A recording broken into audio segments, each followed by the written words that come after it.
Morning,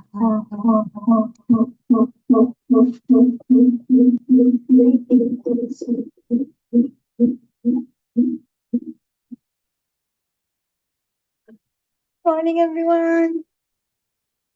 How are you guys doing today? Good. It's so nice to see you guys again so soon. Just a reminder that tomorrow you are going to have your quiz number 1 at the beginning of class. Try not to be late. If I'm late, you're lucky. But if you're late, then you're unlucky. If you are late but I'm early, then it's not a good thing. So try to be early, whether I'm early or not, it doesn't matter. I'm going to give the quiz at the beginning of the class. I didn't make the quiz yet. Today I'm going to decide the quiz will be based on which material. So we are going to finish our lectures today, and then we'll see how much we finish from day 1 to day 3, which is today, and then the quiz will be based on those materials. Any question before we start? Any comments, concerns, complaints? Are you guys doing the homework? Great, great. So homework 1 due, chapter 1 due Monday midnight.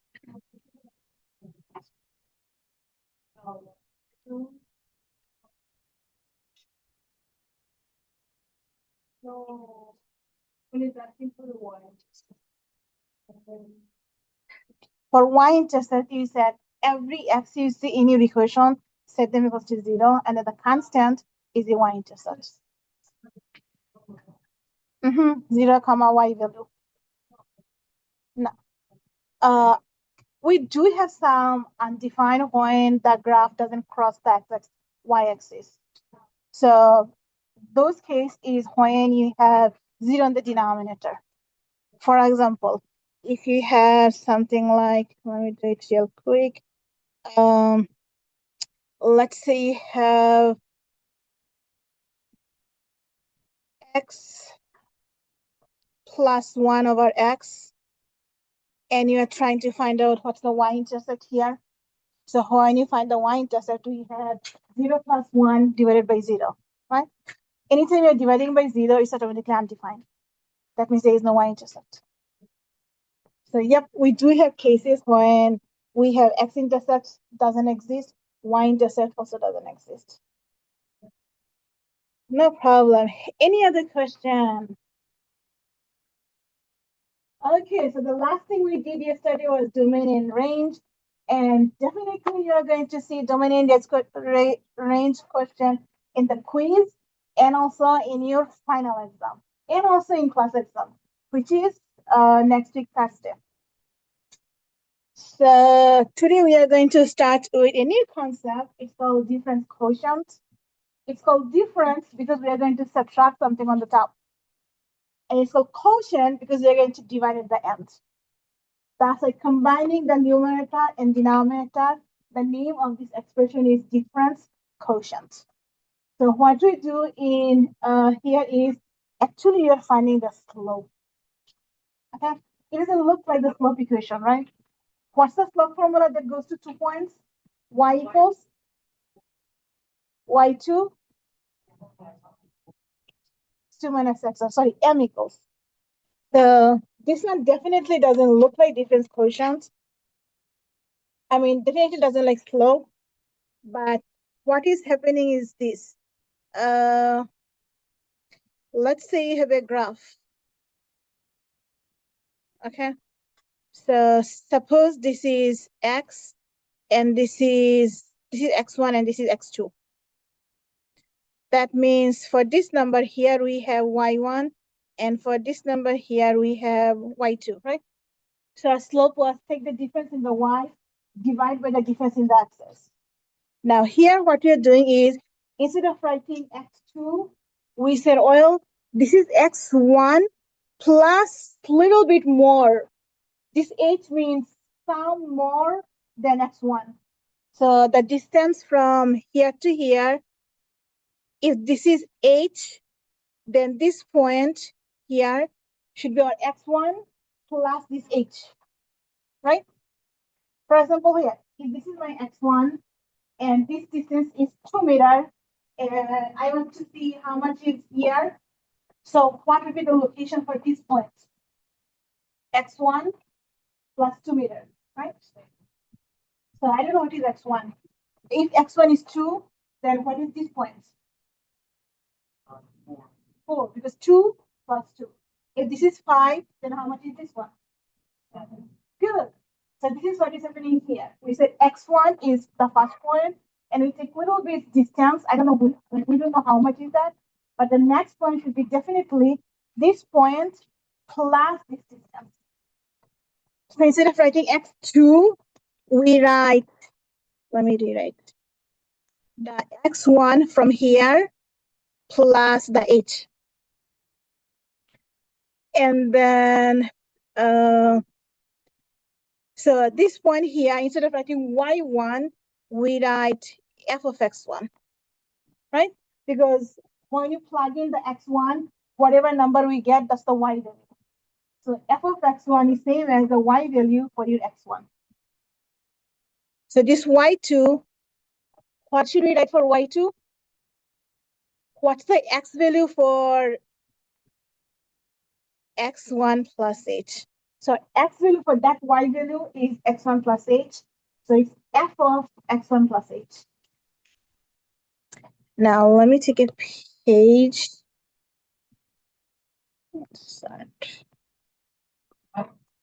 And let me do it actually here again. This is X1.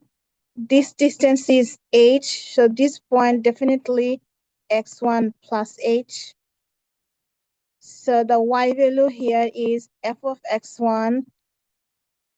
And the Y value here is f of X1 plus H.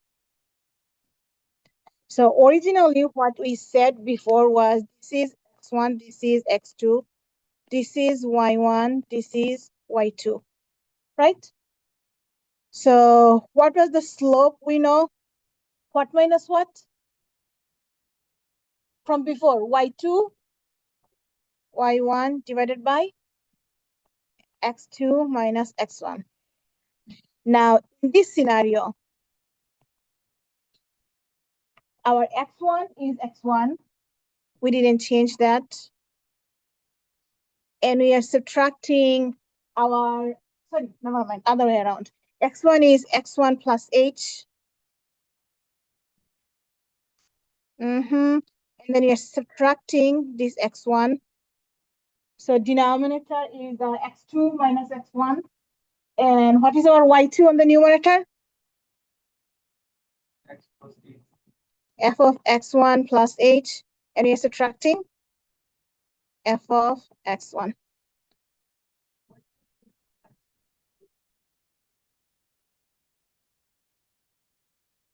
X2 is same as X1 plus H. See here? And X1 is X1. We didn't change the X1. And Y1 is f of X1. And Y2 here is f of X1 plus H. So what is happening here? This X1 cancel out. We have our H. And on the numerator, we have f of X1 plus H minus f of X1. Now, difference quotient says, well, you don't have to write X1. Just simply write any random X. So it's f of X plus H minus f of X divided by H. So you see, that difference quotient and the slope, they're the exact same thing, they just look different. It's like when you see a person in the house, especially a female in the house versus when you see them in a party. They're completely different, right? They look completely different, but they're the same person. So this one, they look completely different, but they're the same thing. So what we do with the difference quotient is that we want to find, if you have a function, let's say you have some function like this, and we want to find what would be the slope of the line that goes through 2 points of the function. So in order to find the slope of the line that goes to the 2 point of the function, we use difference quotient. So what you do, you replace every x you see in your function by x plus h, and then you simplify. That's the numerator, the first part of the numerator. Whatever you got from there, you subtract the original function. That's the second part of the numerator. And then the quotient, the difference you get on the numerator, you divide by h. That's the quotient we have at the end. So 3 steps. F of x plus h, find it. The second step is subtract the original function. Whatever you get, divide the result by h. Now let's try one equation. We have f of x as 2x squared minus 3x plus 4. That's our original function, f of x. We are going to replace every x here. Oh, not plus, minus.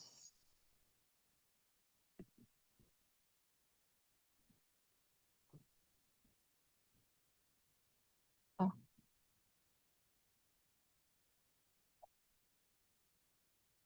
Every x. So we have f of x and then 2x squared and then 3x. So every x will not be x anymore. We are going to replace that by x plus h. This x is x plus h. This x is x plus h.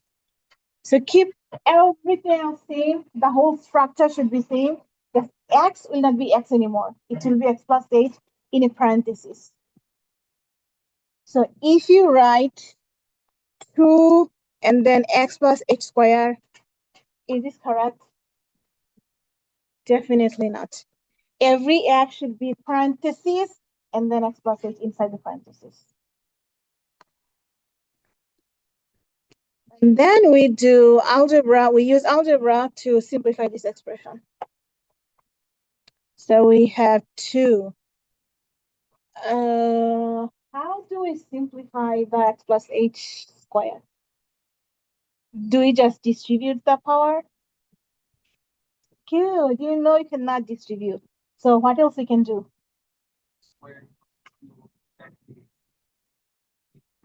Great. So you have 2 methods. Either use the shortcut power method or you just FOIL them out. So the shortcut power method says if you have, let's say, any 2 variable, a plus b, any 2 variable, if you want to find its square, basically it means a plus b times a plus b. And if you use FOIL, foiling takes a little bit time, but there is a shortcut formula. The shortcut formula says take each one of them square. So a square plus b square. And then whatever sign you have, keep that sign and multiply 2 times these 2. So 2 times a and b. That's a shortcut for binomial power. Now, if you use the shortcut, this x plus h square tells us do x square plus h square. And since we have a plus sign, it's plus 2 times their product, which is xh. But if you don't want to memorize the formula, it's fine. Do the foiling. Okay, what do we do in our second term? Distribution, good. So we get 3x and then plus or minus? Minus 3h.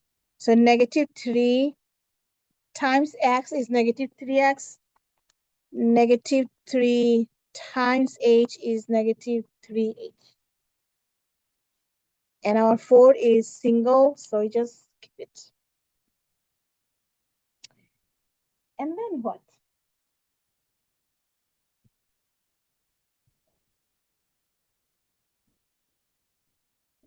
Distribute.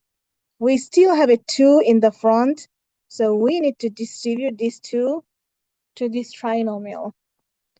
So we get 2x squared plus 4xh plus 4h squared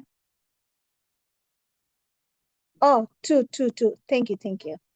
2h squared. And then we bring down the rest. 3x, 3h, and 4. That's our first part of the difference quotient. In the next part, we're going to subtract the original part from there.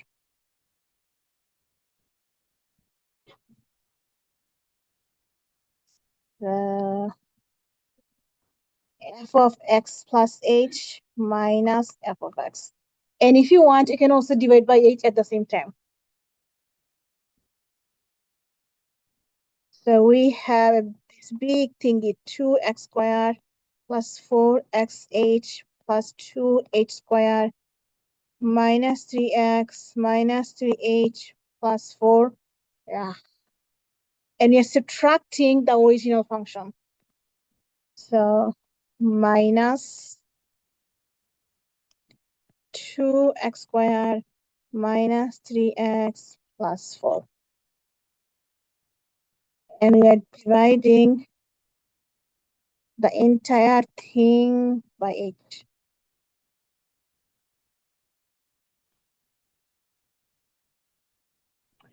Did I make any mistake here? Or is everything what I wrote is correct? What do you think? Good job. Anytime you subtract more than one element, they change the sign, so you have to put a parenthesis.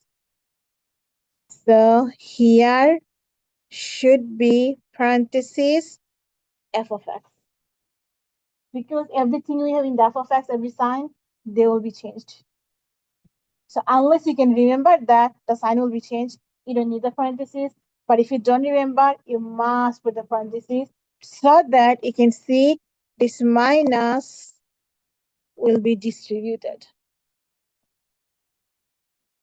So we have 2x squared, 4xh, 2h squared, minus 3x, minus 3h, plus 4. And we are subtracting, actually, let me do it here. Subtracting 2x squared, adding 3x, and minusing 4. And the whole result, we are going to divide by 8.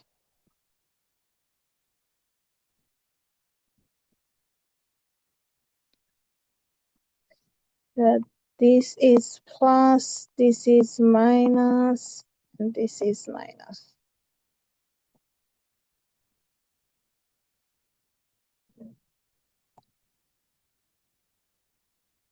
So what happens now? We are dividing by 8, but what is left on the numerator? X squared cancel out, 3x cancel out, 4 cancel out. So what is left?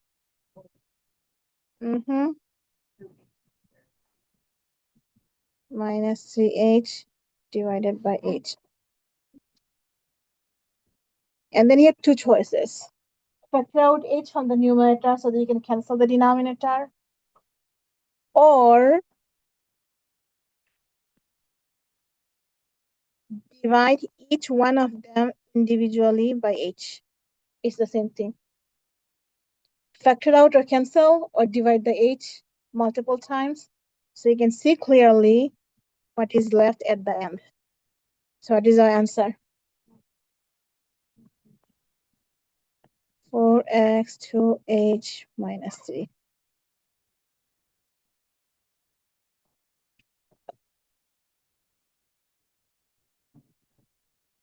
That's the final answer.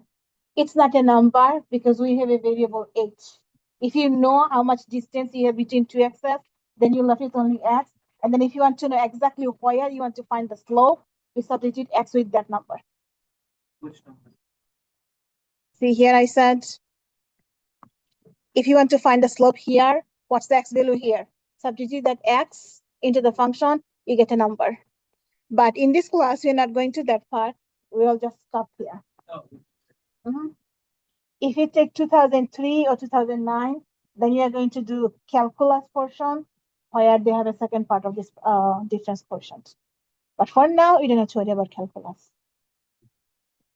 It's the definition of the derivative, actually. Did you ever hear about derivative? No? Derivative is a part of calculus, and it's the slope of the tangent line. But you don't have to worry about that. It's just basic knowledge here. Any question?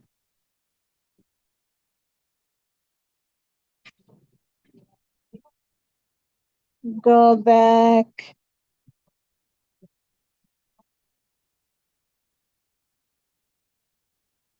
Alphabet one.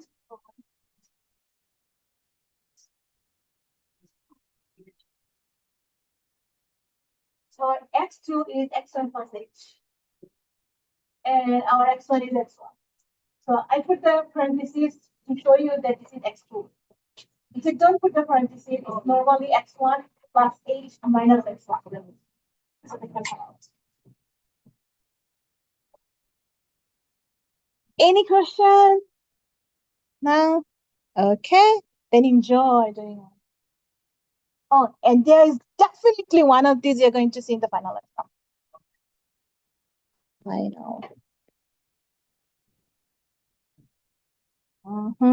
I'm preparing you for your final that you're going to take in your 5th week, which is 4 weeks from today. Yeah.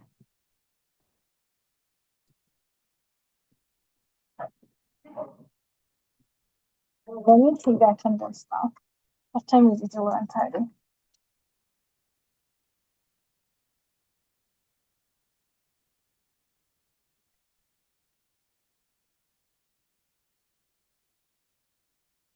Rizia, Hector Z, absent today. Marco, Joanna, Dayanara, Gabriela M, Zainab, Naiva. It's Ne or Na? Ne.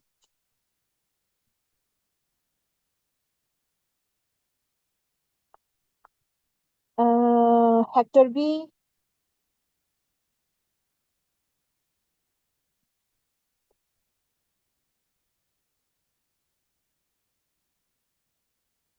Hector, you were here yesterday, right? Yeah. B. You are Z, you are Hector G. Then you are Hector B. I have 2 Hector, right? Yeah. Raise your hand if you're Hector.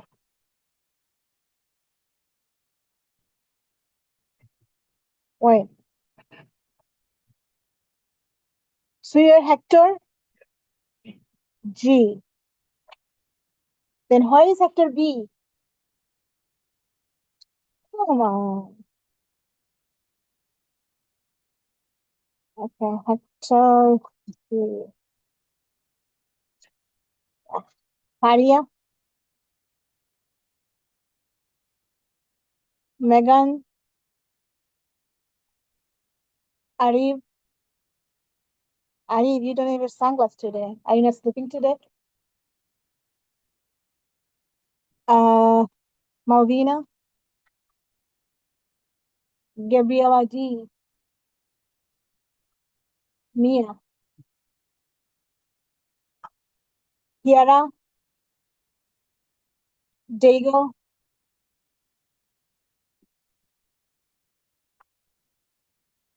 Tristan, Prabzat, not here.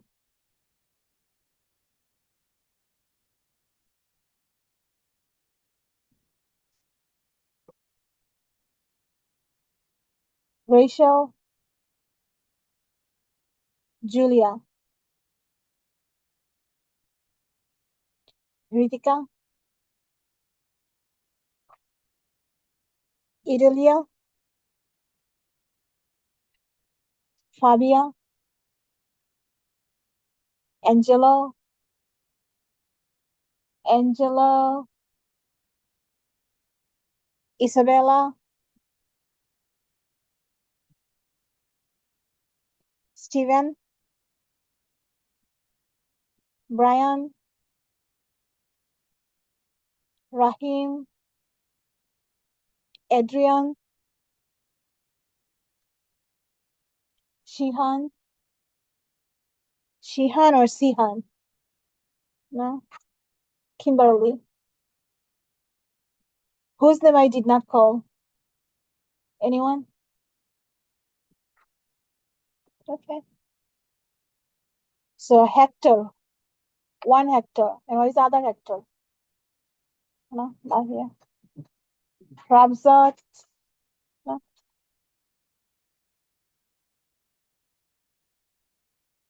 Okay, who'd like to be my volunteer?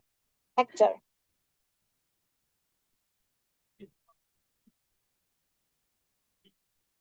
So x plus h.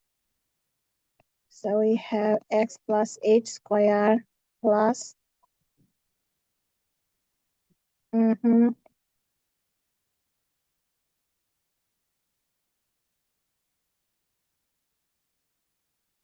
Mm-hmm.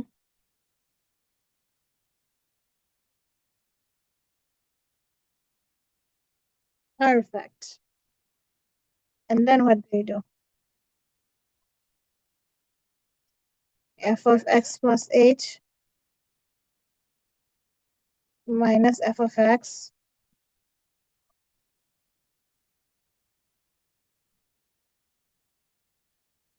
Good. So since I'm lazy and you already know what to do, let me just put minus x squared here and minus 5x here. So you can see these cancel out. So we have what is left.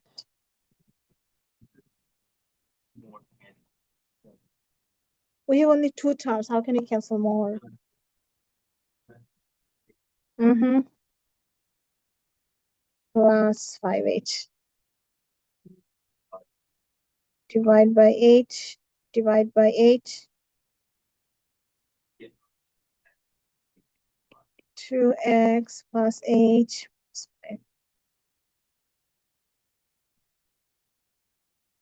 Perfect.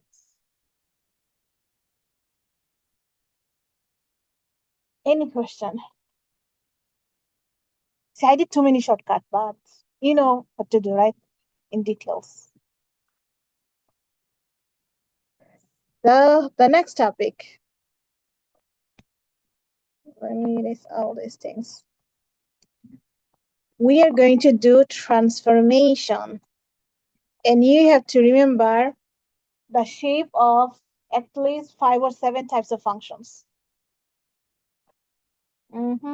Probably you know almost all of them, but probably forgot. Can I flip my page? Can I? Okay. So first function, linear. You already know linear function, right? We have 4 types of linear functions.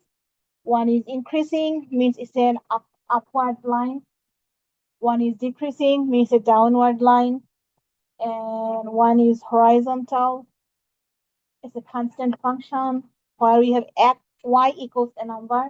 And we have a vertical line. It's also a constant, but it's a vertical line, so it's x equals a constant. And then we have many other different types of functions. The V shape. What's the function for the V shape? Absolute value. This is our absolute value function. Its shape is V, and the tip of the V, the bottom tip of the V is at the origin. So without transformation, the absolute value function will always lie at the origin, on the origin. That's the location. And then next we have square root function. Without any types of transformation, your square root function will always start from the 0, 0, and then it will go upward. It will increase slowly, not fast, slowly. And then we have a parabola, which is x squared function. The vertex of the parabola is at the origin. So with the transformation, you always have a vertex at the origin. And then we have cubic function. The middle of your cubic function will always be at the origin, and it will always go downward. I mean, if you walk from left to the right, it's always increasing. The top part above the x-axis is same as the bottom part below the x-axis. It's a cubic function. And then you have a rational function, 1 over x. Without any type of transformation, it has a shape. The one part is above the x-axis on the right side. The other part is below the x-axis on the left side. And we have a vertical asymptote, means a line that divides the graph into two equal pieces on the y-axis. So 1, 2, 3, 4, 5, 6. These are the 6 graphs for now. And then we have 2 more. One is called exponential function. Exponential function have a format. A means any type of coefficient times b to the x. B is the base and our variable is x. So the difference between exponential and polynomial is that for every polynomial, our base is x, power is number, but the exponential is different. Its base is number, power is variable. And then we have opposite of exponential, the inverse is called logarithmic function, which has a format y equals a coefficient a times log of x with some type of base b. We're going to learn about them in details later, but for now, these are the shapes. So every exponential graph without any transformation, it goes to the x value 1, sorry, y value 1. And it's called exponential because it goes so fast. Like anytime you hear something is saying it's increasing exponentially, it means it's growing too fast. And then its inverse function is called logarithmic, and every log function has x value 1 as the x-intercept. Exponential function, they do not cross the x-axis, so we have a horizontal asymptote at the x-axis. And for logarithmic function, it doesn't cross the y-axis for the normal graph without transformation. So we have a vertical asymptote at our y-axis. Okay. E is exponential. The base b here should be e, and e is a number. So for now, these are 6, 7, 8 types of functions. You are going to remember their shape because we are going to do transformation on this. So in this class, we don't have much time, so I'm not going to go over every function. But in your homework, they have every function transformation. So please do them honestly. In the final exam, you're going to have transformation. Now let's do some transformation. But what are the rules? So we are going to learn 4 types of transformation. We have other types, but for now, or in this class, it's only 4 types. One is called vertical transformation. Means we are going to either move upward or move downward. So if you move your graph vertically, it's called vertical transformation. How do we do that? We take the original function and we add a number to move up, or we subtract a number to move down. For example, the normal x squared is at the origin. If you want to move it up, it should be, let's say, x squared plus 2 means this normal graph, you are moving 1 unit, 2 unit up and drawing the same parabola. Or if you want to move down, let's say x squared minus 2, you go 2 units downward and draw the same parabola. So this is x squared minus 2. So f of x meets the original function. Take the original function and then add or subtract a number if you want to move upward or downward. Horizontal transformation means you're moving left or right. So if your normal x square is here and you want to move it to the left, then if you want to move left, right, you have to add or subtract a number inside your function.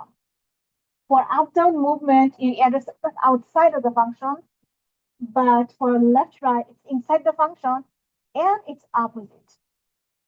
For example, if you want to move your parabola 2 units to the left, usually on the number line, minus on the left side, right? And then plus is on the right side of 0. So our parabola is exactly at 0. So if you want to move left, we're supposed to put minus 2, right? But we don't. We put x plus 2 inside our square. This means you're moving 2 units left. 1 unit, 2 units left, and you're drawing it here. So left, right doesn't listen to your direction. It's bad. It's the spoiled child. Anytime you want to say something, whatever you do, they're going to do the opposite. Did you notice that in real life? Especially the youngest one. They're the spoiled one. They don't listen to us. I'm actually youngest daughter, but I'm very obedient. My brother, I have a younger brother, and he is a spoiled child, really. So for left, right, see kind of here is like inside the house. So they have more power to not listen to others. So that's why they don't listen. So we have left means plus. And if you want to move your graph 2 units to the right, you do x minus 2, which is square outside. And you move your graph here. So up down is good. Left right is bad. The opposite. And then we have a reflection. We have 2 types of reflection. Either reflection about the x-axis or reflection about the y-axis. Now, if you want to have a reflection about x-axis, so this is your x-axis, and we have a parabola here. If you want to reflect about the x-axis, so this works like a mirror. So this one goes downward. And we get this x-axis reflection by putting a minus sign in front of our function. So minus function means reflect about x-axis.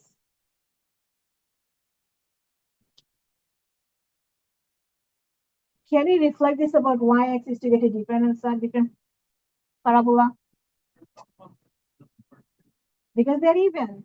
Remember, even functions are symmetric about y-axis. So it doesn't matter whether it reflects on the y-axis, it's not going to change. It's symmetric about y-axis. Exactly. It's even function. So let's pick another one that actually does change. How about the cubic function? If this is your mirror, here. If this is your mirror and you want to reflect it about your mirror, the y-axis, then the portion on the right side of the mirror will be on the left side of the mirror, and the portion on the left side of the mirror will be on the right side of the mirror. So we can reflect a odd function. X cube is an odd function, right? X cube is an odd function. We can reflect an odd function about y-axis, but we cannot reflect an even function about y-axis. And we get y-axis reflection by putting the negative sign inside the function. And this is actually a double reflection. If you reflect about x-axis or y-axis, you get the same thing. Do you notice that? You can say, well, I can reflect about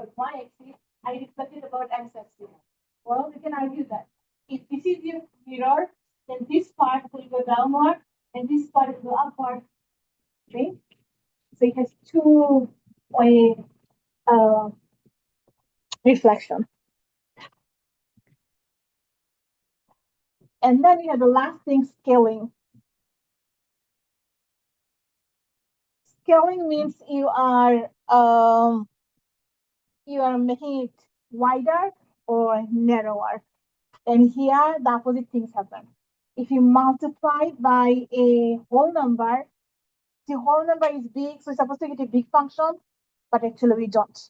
When you multiply by a whole number, your function gets narrower, and if you multiply by a fraction, it gets wider.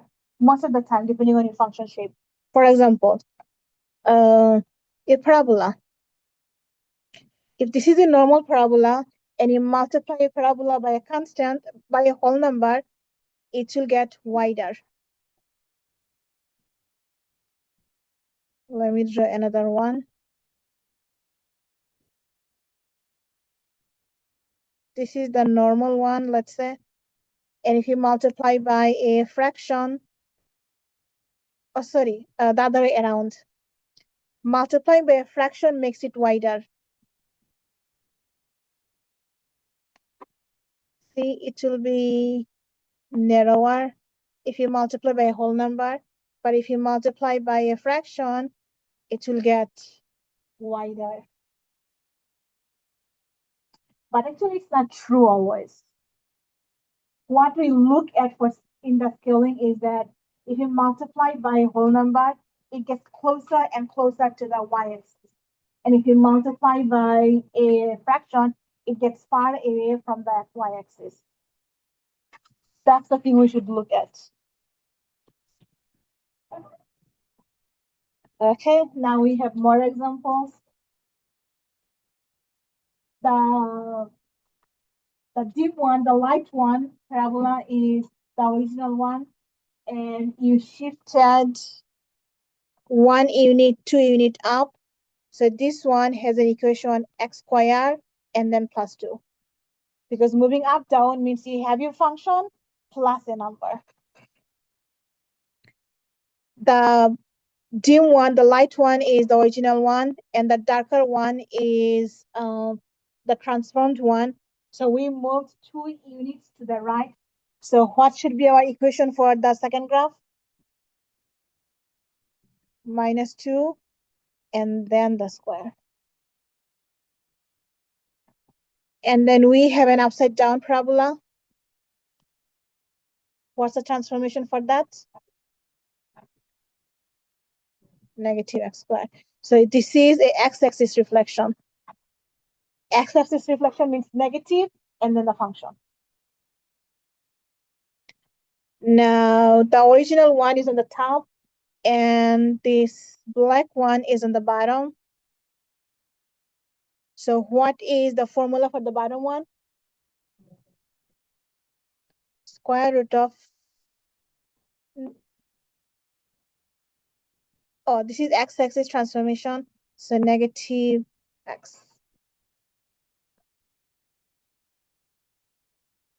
On the next one, we have a transformation on the left. So what will be the equation? Square root of negative x. Now this one is true only when you're, never mind, you're going to modify that. Usually we cannot have a negative number inside the square root, right? So this is true only when your x value itself is a negative. So we have double negative, it doesn't give us problem. For example here, square root of negative. When my x is -1, this is -1. So you see, negative turns into positive. So it does exist. So we can reflect about y exists for a square root function only if the number itself for x are negative. Then it works, otherwise it doesn't work. Okay, the last one. The original one is at the origin, and now this one is 2 units to the left, and then it's reflected. For reflection, why do x-axis reflection or the y-axis reflection? Which one? Mhm. So which type of reflection is this? X or the Y? X. So X means the negative is in front of the function or inside the function?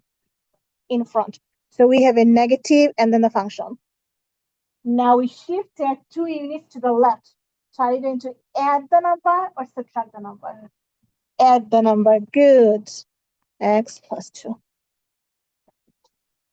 That's how we do the transformation. Remember, left means we're supposed to subtract because we have minus number on the left. But actually, we don't listen.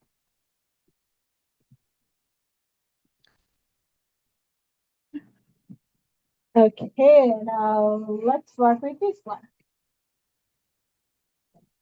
We have a function and it says draw the transformation for all these scenarios. The first scenario is we have a negative in the front. What does it mean?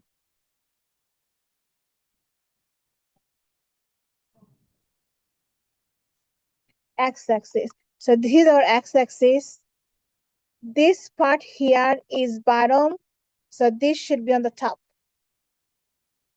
And then this part, why they're crossing here, should be like this. So this is -1, this is +1, and this number should be 2. So whatever we have below the x-axis should be above the x-axis. And here we have x -1, it stays same.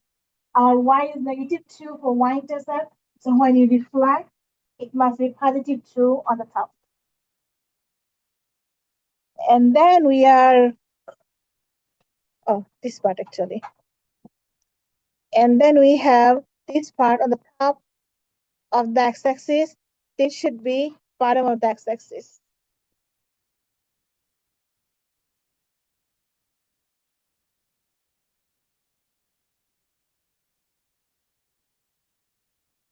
So x will stay same because it's deflection about x. Y will change.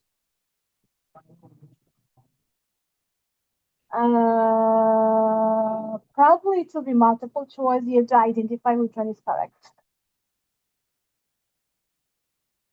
Okay, the next one, we have a negative inside your function.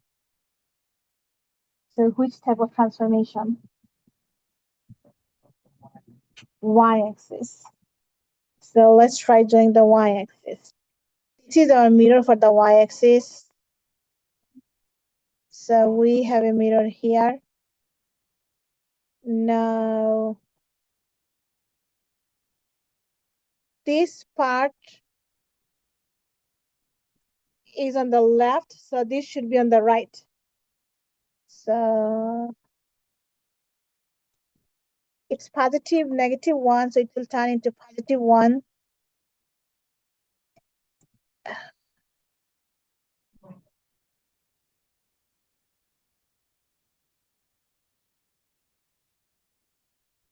This way, right?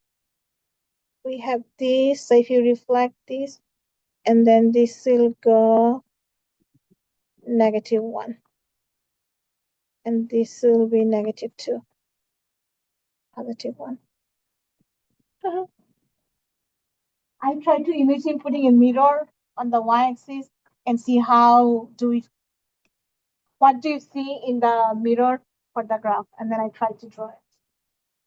So if your y is the mirror, this upside down view will be on the right side, and then the long line on the right should be on the left side.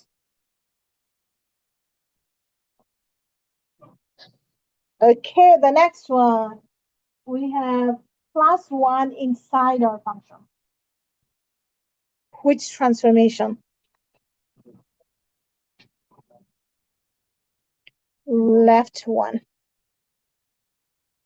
So we are shifting every point to 1 unit left. So this -1 will go to -2, and this +1 will go to 0.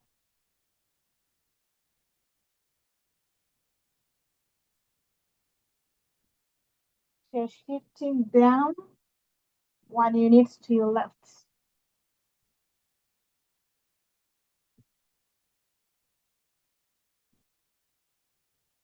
And then we have a 1 after the function. Up 1. Let me change the color to blue. Up 1. So this -1 here will go here. This -2 here will go at -1 here. Anything else that is visible? Probably no.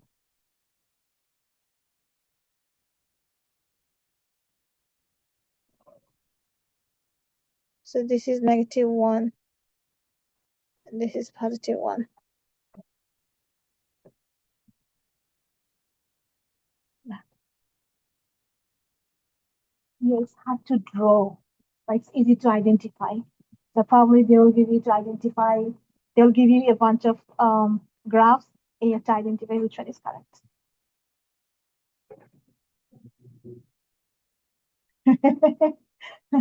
Any questions so far?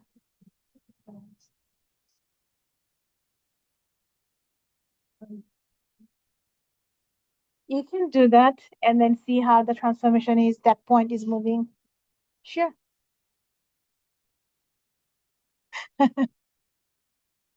You can do that, no problem.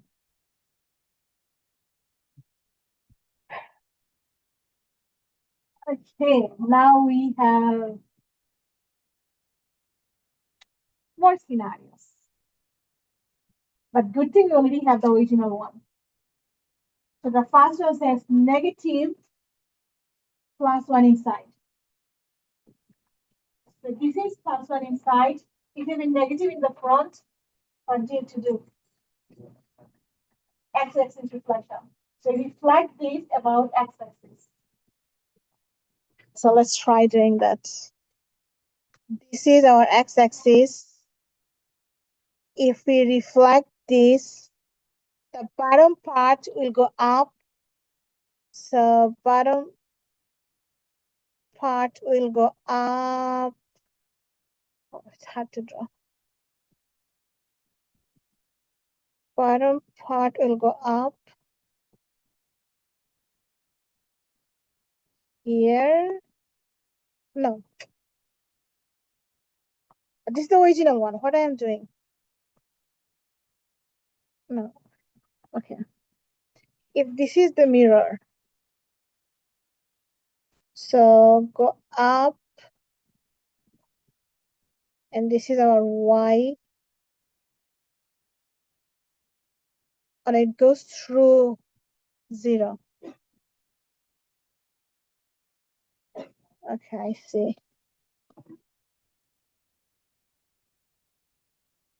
Here.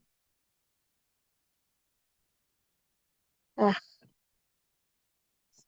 So the left portion will be up. So here, and this one go down. So there. And then, yeah, that's it. So this is the reflection. And this point should be -2. Ah.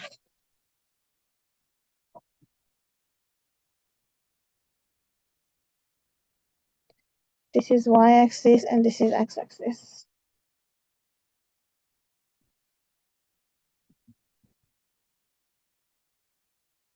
Did I make a mistake? What do you think? No? Okay, the next one says negative f of x plus 1. Moving up, which one?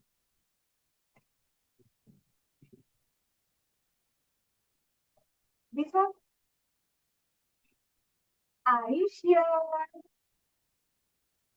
If you put a negative in the front, Does only a complex change?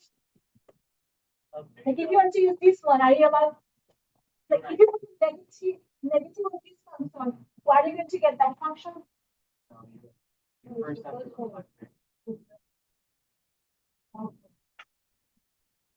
Why? Which top one? A. A. I thought you were talking about this one. Yeah. If you're using A, that's easy. Because this is a reflection and you're just moving up. So use A. That's C. So we have, let's draw, let me do it here. We have this one unit up. So currently this is 2. So it will be 1, 2, 3.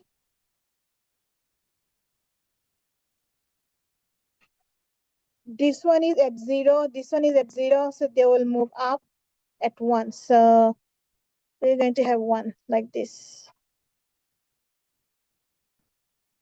The other things we don't know. At least we know 2 points that we can move up. Right?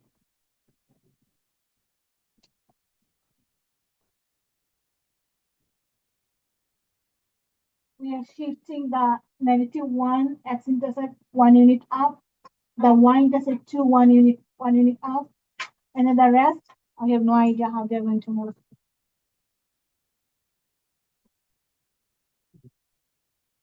And then the last one, B, move it up. So this is A plus 1. This is B plus 1. So B plus 1. So this -2 will go to -1. This 1, both of them will go to +1. So -1 and 1.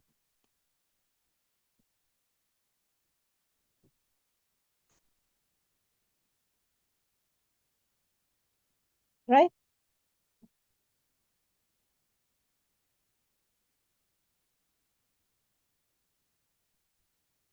Guess what? In the final exam, they're not going to ask piece by piece. They're going to ask directly from the original one, draw or identify those transformations. So you're going to do them together. But if you want, you can first draw one step at a time and then the second step. Whatever is easier for you. Yeah. And yep, in the final exam, we'll definitely have a transformation. So, few more transformation. We have a graph, and it's a logarithmic graph. Ln means natural log. The log graph I showed you before, this one, let me go back real quick. This log graph, we write log twice. One is log and one is ln. They both mean the same, it's log. So we have a log graph, logarithmic graph, and it says which of the equation of the graph, which of the equation is the graph has which equation, basically. So there are 3 equations. Which one makes sense? B. How do you know? Left 2 and then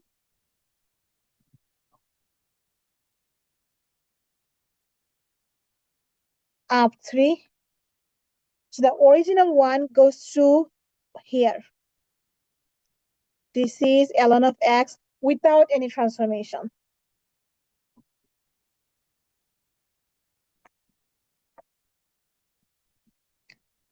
So let's try drawing everything. Like, it looks kind of, oh yeah.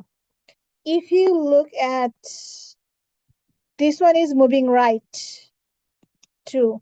We definitely did not move right 2, right? So this is out. Now, moving left 2 or left 1. If you move left 2, it's here. And then you go 1 up, 2 up, 3 up. So yeah, most likely the second one is suitable. If you go left 1 and then 1, 2, 3, your y-intercept should be here. So this is out because this is not correct. So yep, the correct one is B.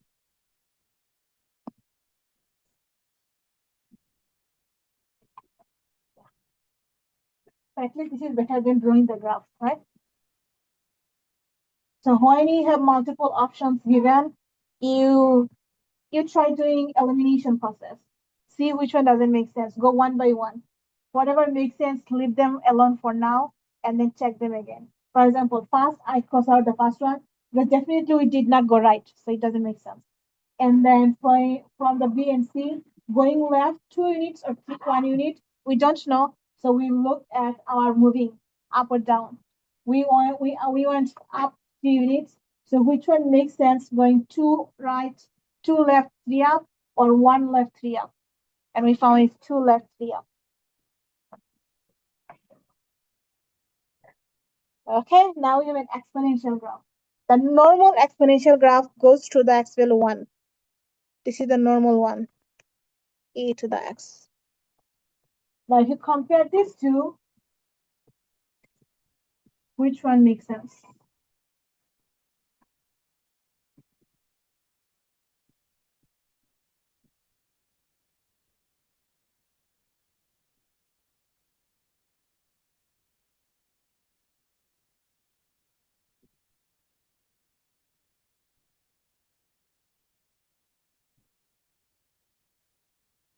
Question number 1, did we shift upward or downward? Downward. So this one is same as e to the x plus 3. So are you going upward or downward? Upward. So this is out. This one doesn't have any shifting. This one doesn't have any shifting. This one doesn't have any up-down shifting.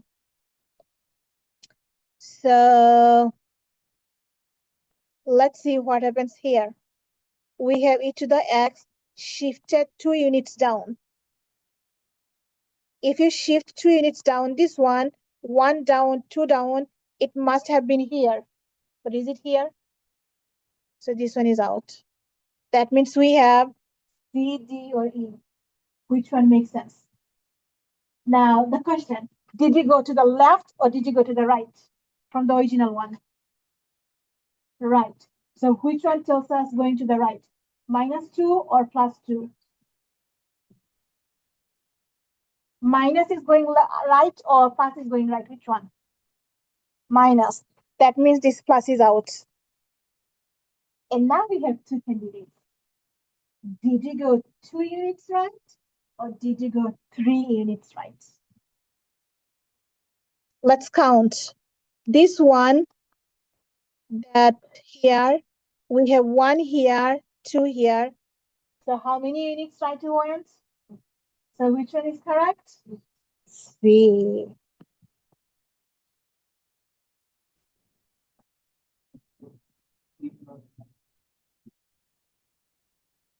But it's on the power. It's inside the function. If we have upside down, up or down, the number should be like this. The function and then the number. When you have a number next to x, that's left, right. So you see, these are final exam questions. You're going to see these type of scenarios in the final. So you have to eliminate one by one and then figure out which one must make most sense. One more question. If f of x has a graph on the right, now find the transformation. Two transformation together. Find it. You are doing it.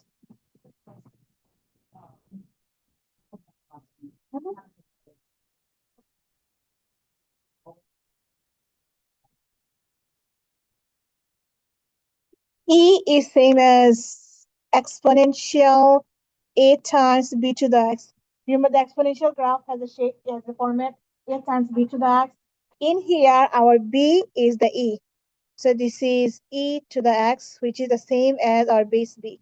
So e doesn't matter. The thing is, when you see your x is on the power, is automatically exponential. And every exponential graph without transformation goes through x value 1. Every log graph, the previous page, here, either if log or ln, it doesn't matter which log, it always goes through x value 1. So log goes through x value 1, every exponential goes to y value 1. And when you move point into transformation, you look at where you are moving that number. For log, for exponential, where you are moving this y-intercept. That should be a transformation. For log, you have to see where we are moving this x-intercept.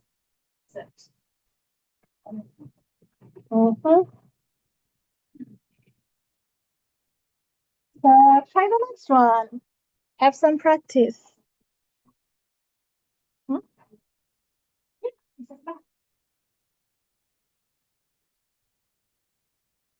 A median direct with the graph. It is fine. Fine means graph. Wait. If f of x is a graph on the right, probably it's a graph. It's looking for y value. Which one makes sense? It's incomplete. I feel like if f of x has a graph on the right. So find the transformation or find the y value.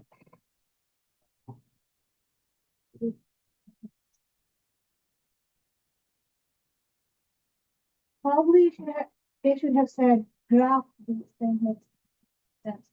Find this.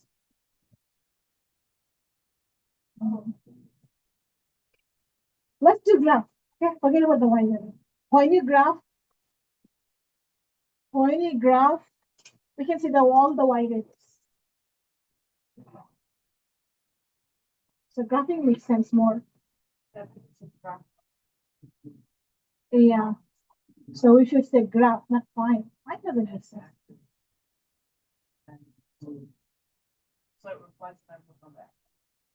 So it's reflected about x-axis and then moving which direction? To the right. The x-axis reflection and then right one. So if you reflect about x-axis, this is your x-axis. So everything below the x will be above the x. Everything above the x will be below the x. So we have,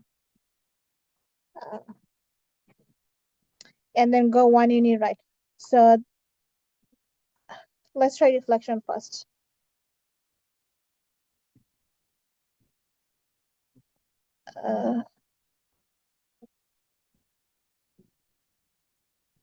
Right?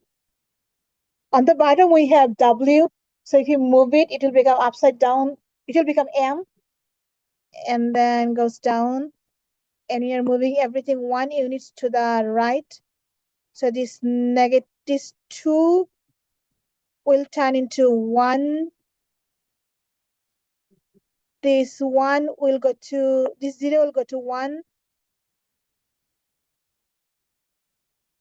And this point here will go to here. Yeah, it's the ugly one.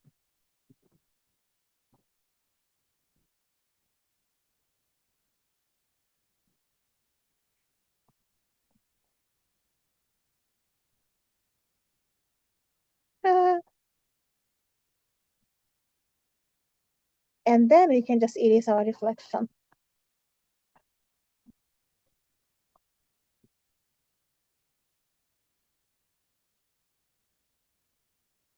We reflect and we move everything to right side 1 unit.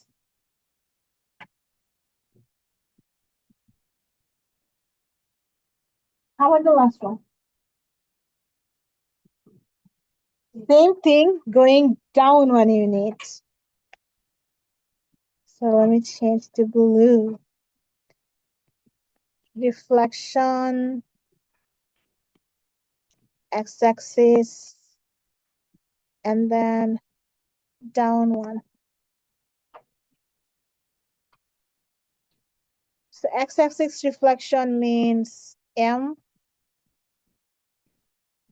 Down one means this point goes here. This negative goes 1 unit down here, right? So this is one, this is one. So this should be +1. You are shifting everything 1 unit down.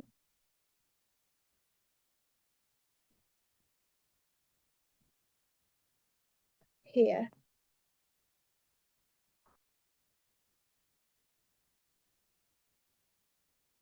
And then it is a reflection.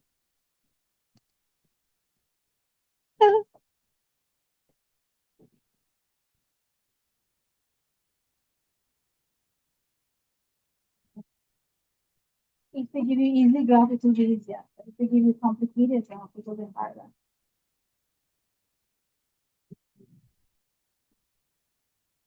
Why is what?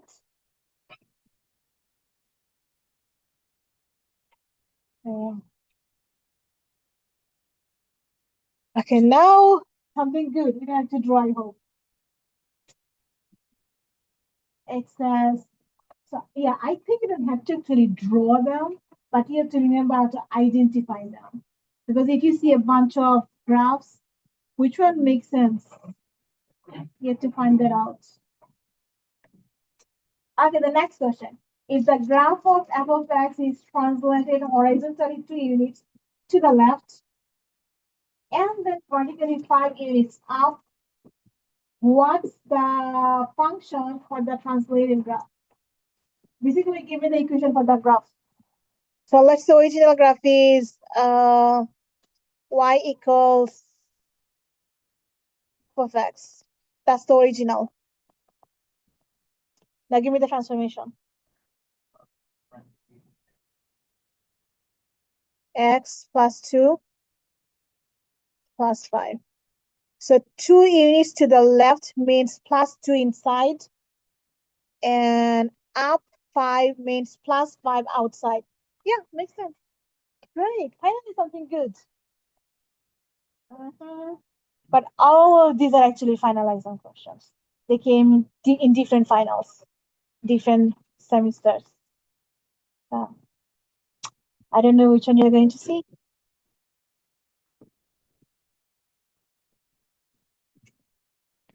Yes, we are done with transformation. No more transformation. And we're going to do composition. Do you want to take, what time is it? 12:22. Do you want to take 5 minutes break from transformation? Go ahead. I'm also tired. My brain is hurting now with all this transformation.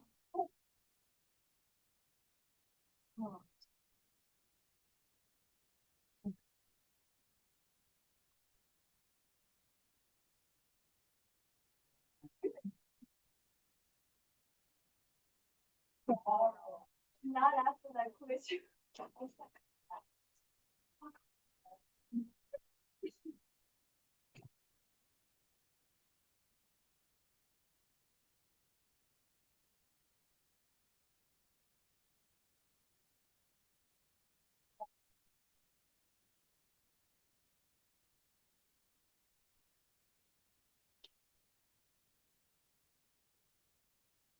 Diego. You're Diego, right?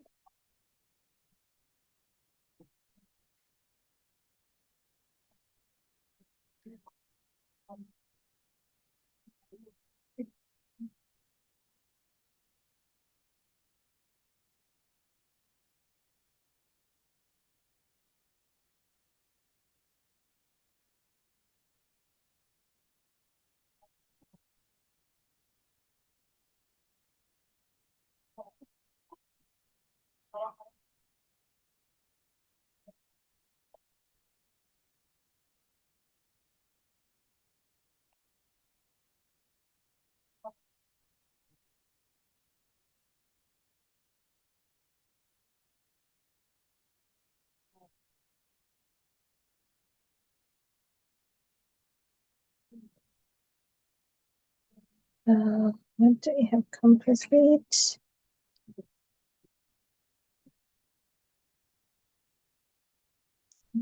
Information. Inverse.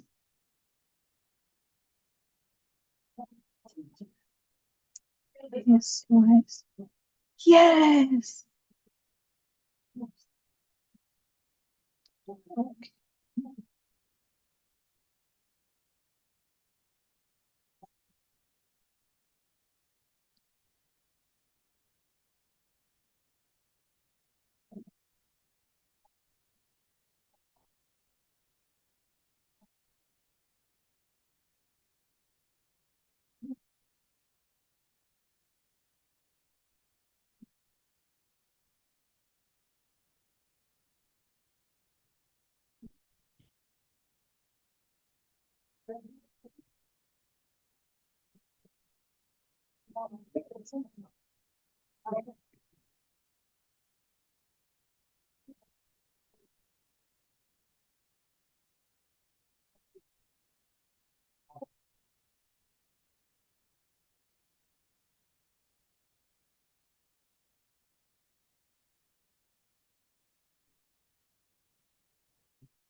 If you get the transformation, how far you like the class?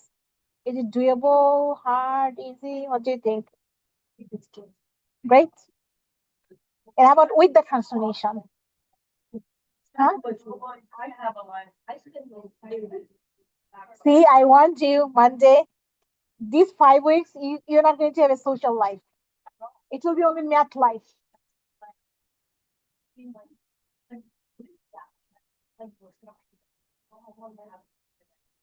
Then I have to grade everything. Think about my position. Yeah. Of course, it's not fair because I'm not teaching only one class. I'm teaching multiple classes. And if I give hands-in homework, what is my life? Can you guess how long it took me to make all these things? First, I had to read the book.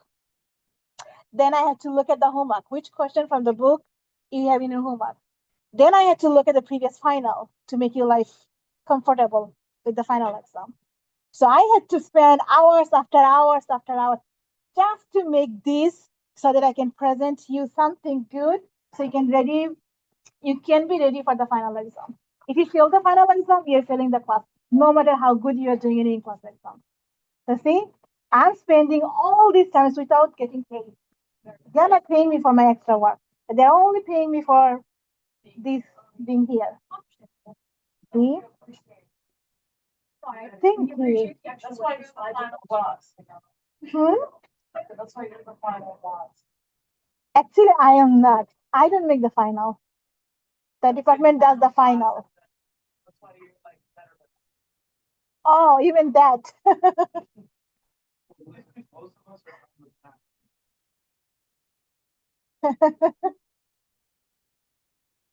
Oh,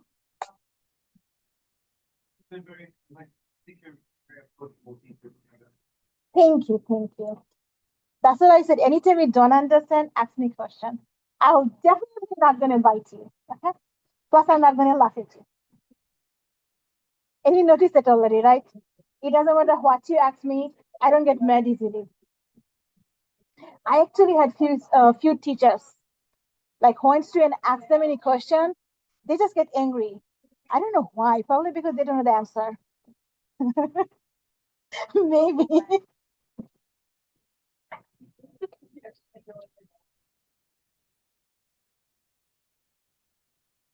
So yeah, we have homework, which is what percent? 10%? 9%. I used to use whiteboard during my first semester, and then COVID started, so I didn't get the chance to use it anymore. and I got used to that 2 years. I got too used to this thing, and now I don't like whitewood anymore. I hate that. Plus, you see my height, I cannot reach up, which is one of the annoying things. I'm more comfortable with my watch. Okay, ready? Do you have a little bit fresh brain now? Yeah. Great, great. So we are going to do some fun functions, composite function. You hear it? Actually, it's not that. You know, when I think about composite function, what comes in my mind always? Pillow in a pillowcase. Always comes in my mind. Do you know why? Because composite function is like a pillow inside the pillowcase. So you're putting one function inside another function. That's composite function. Mm-hmm.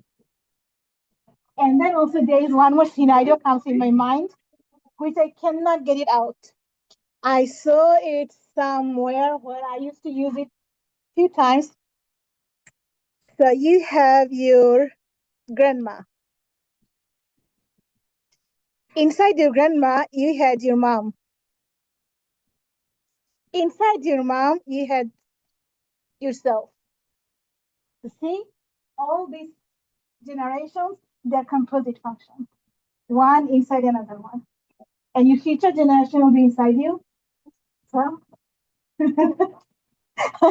it's a composite tree. Yeah. So this is what actually happens in the composite function.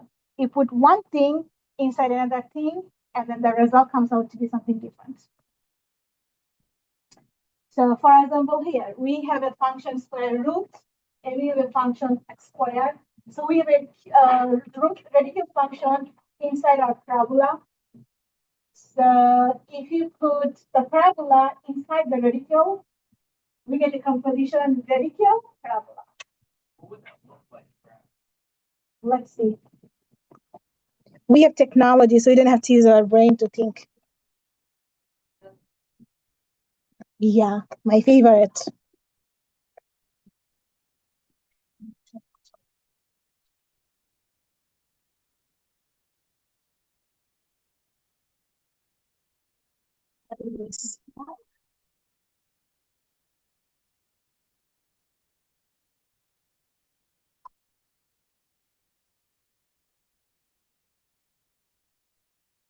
Okay, normal square root is this.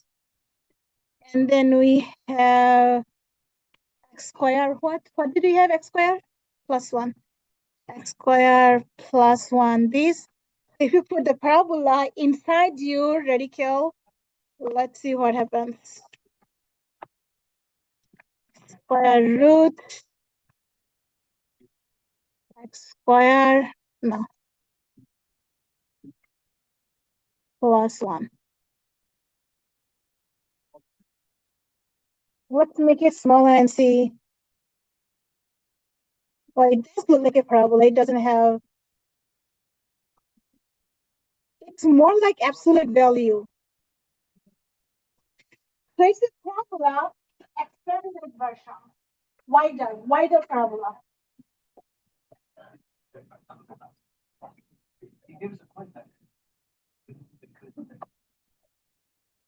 Okay, so the normal graph, we can add them, we can subtract them, we can divide them, we can multiply them. For composite function, we can do the same thing, but first we have to put one inside another, and then whatever they tell us to do, we can do that. So first example, that's normal one. It says find f of x, f of g is same as f of g of x. So we have two ways of writing it. The normal way or the fancier way. I hate fancier way because it's hard to see.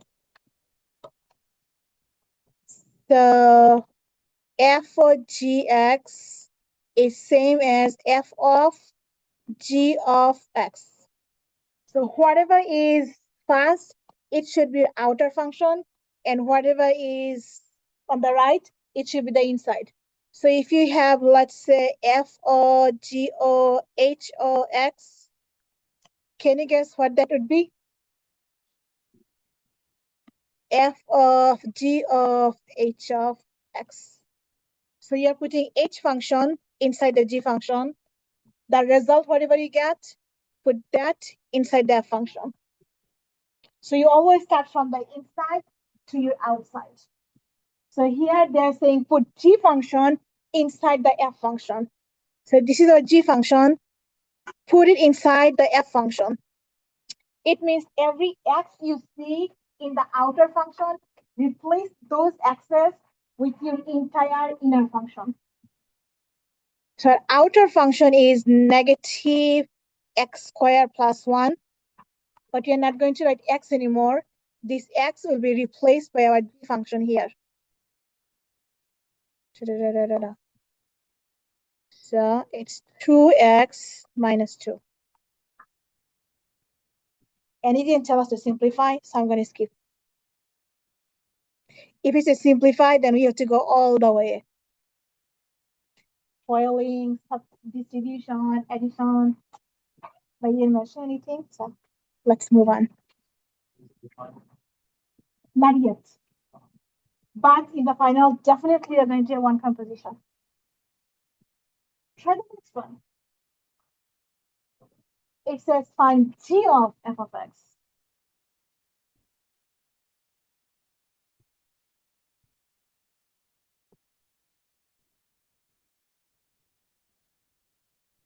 And this one is actually easily simplificable. Even if you didn't mention to simplify, you should simplify.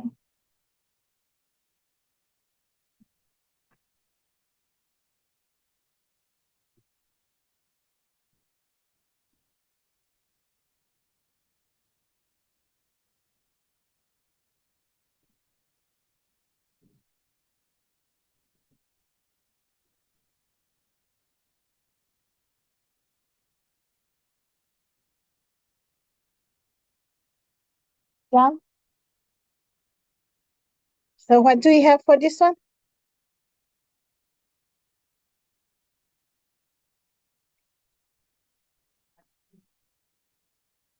Outside minus 2.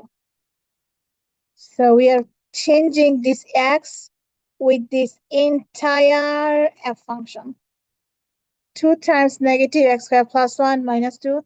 And since this is simple, we don't have to use our brain much. So we can actually simplify this one. Negative 2x squared plus 2 minus 2. And then what's the final answer? Negative 2x squared.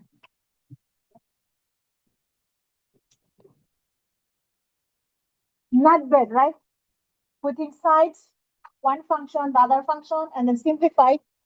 If it says simplify, you must. If it doesn't say simplify, it's your choice. Evaluating composite function, you have 2 ways of doing it. You can find the composite function first and then substitute x with the number. Or you can start with the number from the beginning. For example, here, it says find f of g of 2 and also g of f of 2. Now, if I want to work with the number, the method will be first find the inside. How much is g of 2? You're going to get a number. Replace that number into the f to find f of that thing. That's one method. If you don't want to find the composite function. But if you feel comfortable with the composite function, then first find what is f of g of x, and then replace every x in the composite function with 2. But I actually prefer this one because there is no more function to work with. You have only numbers. So you always start with the inside. Always. We have g of 2. We are given g of x as 2x plus 2. So what would be g of 2?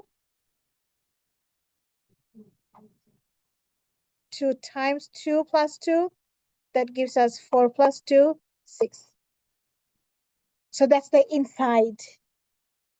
So f of g of 2 basically means f of 6. See, simple. So you go to f function. We have x squared means 6 squared. And then we have plus 5 times x means 5 times 6. Ta-da. What do you get? 36 and 30 gives us 66. So that's our final answer. See, we didn't have to find the composite function. If you do want to find it, no problem. But I prefer not to. Try the next one. G of f of 2. Find this. You already done? Great, great, great. So how much you have? 28. Okay, let's see. G of f of 2. What did you find first?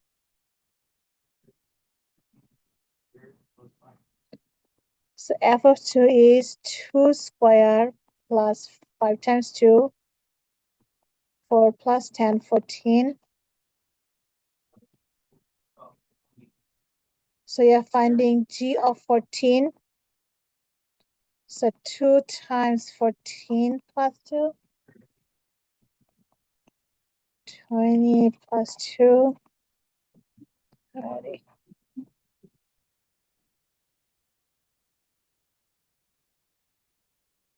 Who is lost? Please let me know, because if you're lost here, the later part will be harder for you. So who is feeling uncomfortable? Lost? Confused?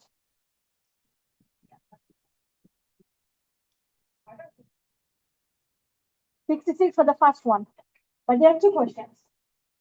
Compute f of g and g of f. This is f of g and this is g of f. Oh, sorry. Take your time.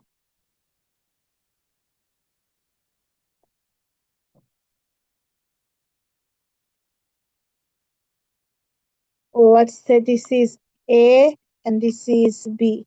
So this part is A and this part is B.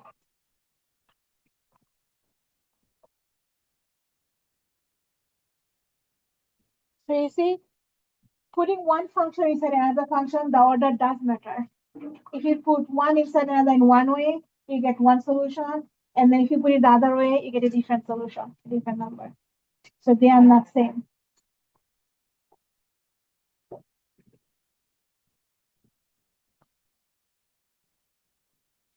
Okay, now you try one.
Do I have more?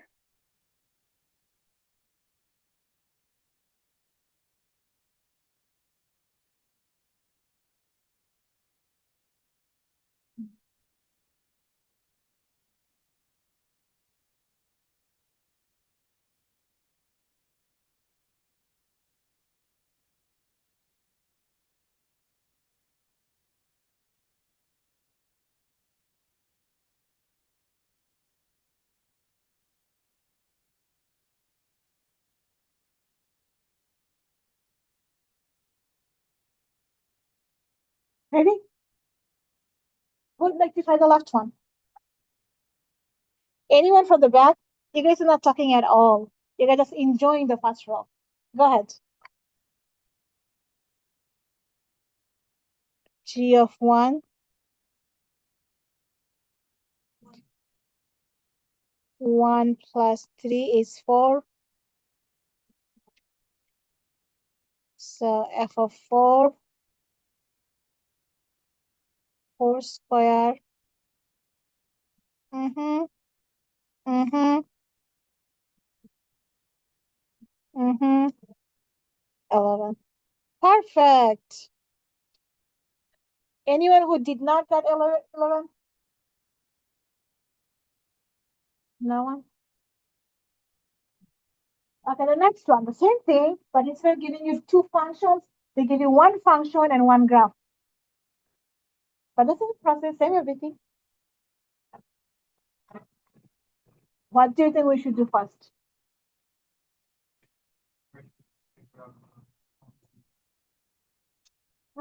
And what you're looking at? I mean, what number? 3. So we have to find the inside, G of 3. It means when X is 3, what's the Y value? So 3 is here, and we have a jump. So which one is the Y value? The filled in one. The circle one doesn't exist. So we have a closed one, that's 5. I mean, sorry, I shouldn't box here. This is not the final answer. So this is the inner function. Now they're asking find f of g of 3. Basically, what is g of 5? So what do we write?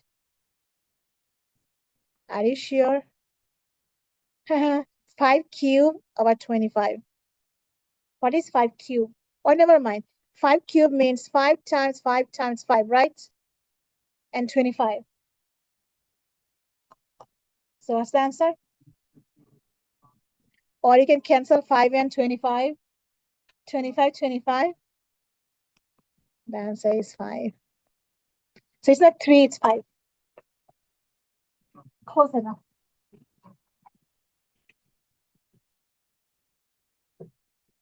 So yeah, in the final exam, they actually give this type of question. Whether they're going to give you 2 graphs or 1 graph, 1 equation, or maybe 2 equations. Usually 2 equations, not most of the time. Most of the time, they work with graph and equation.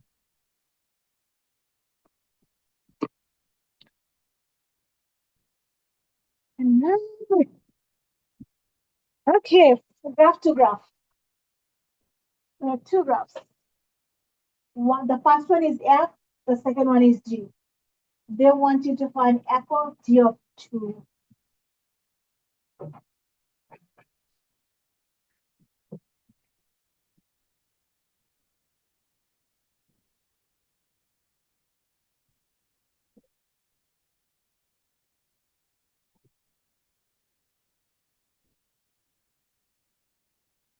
This is 2, 4, 6, 8, 2, 4, 6, 8, 2, 4, 6, 8, 2, 4, 6, 8. This is F and this is G. So who's willing to do this one? Anyone from the back side, back rows? Anybody? So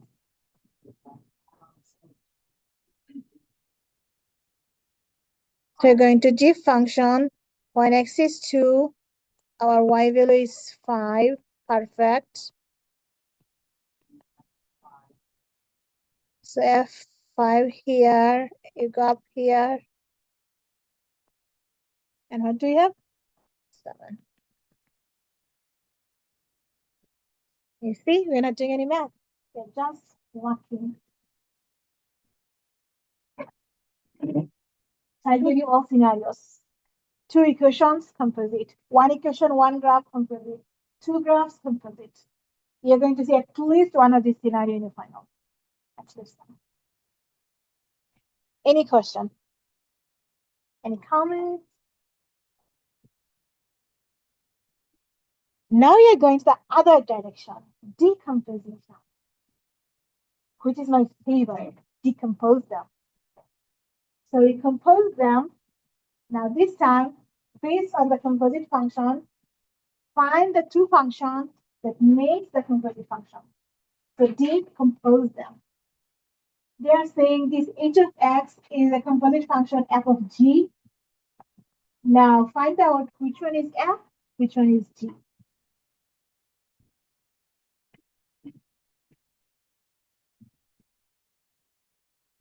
And the function is square root of 2x squared minus 6.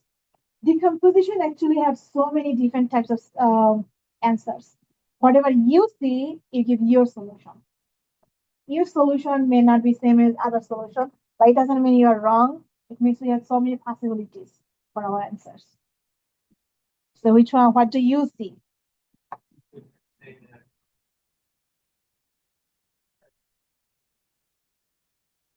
F is square root of x. Perfect. This is one case.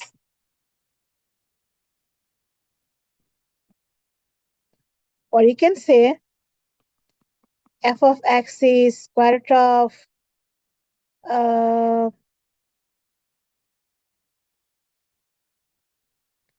2x minus 6, and g of x is x squared. This is also not wrong.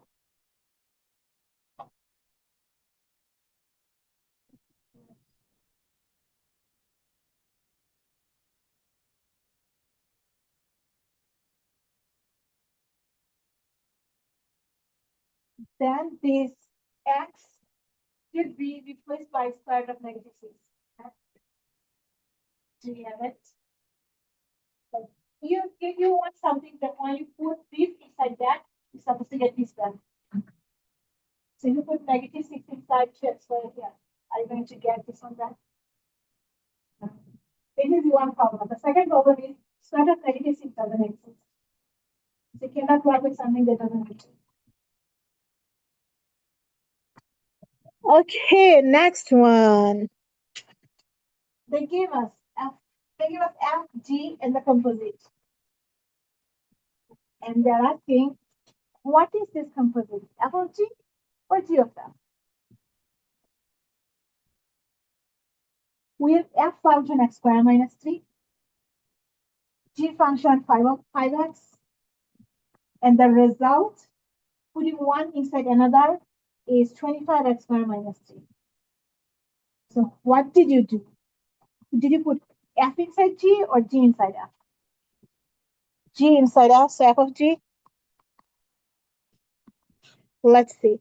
If you put G inside F, we get 5x squared minus 3.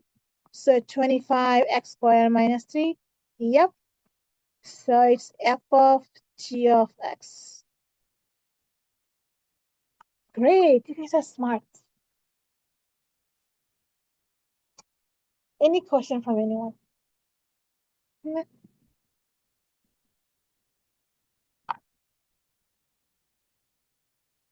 This one is too easy. They give us g function, x plus 4. The composite function, x plus 4 to the power 6. And they're also telling you this composition is f of g. They want you to find out what is f.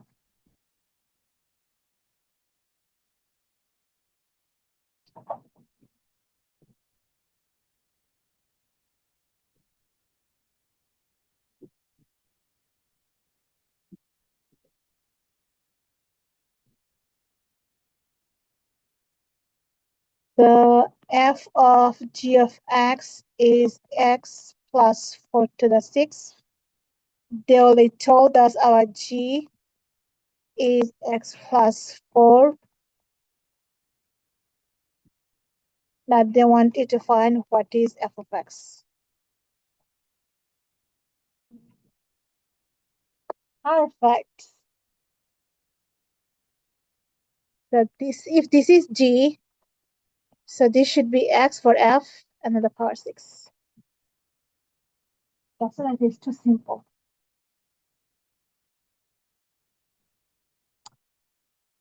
Any question?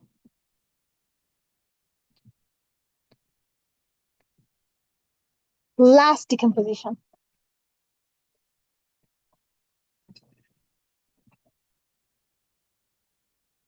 Also too simple. Come on. They should have made something trickier.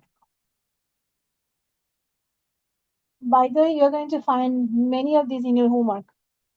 They have a couple decomposition.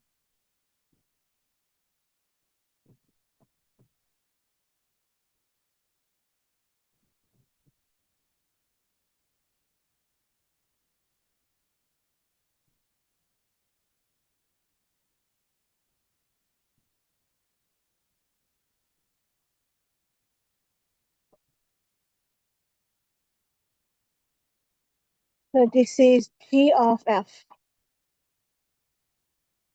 Find out what is F, what is G. The inside function is F, the outer function is G. So what is F, what is G?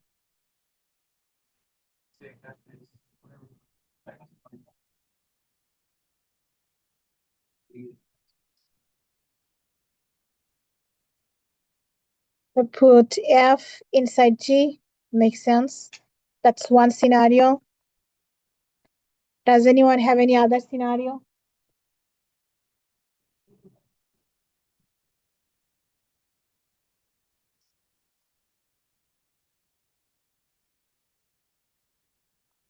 Mm-hmm.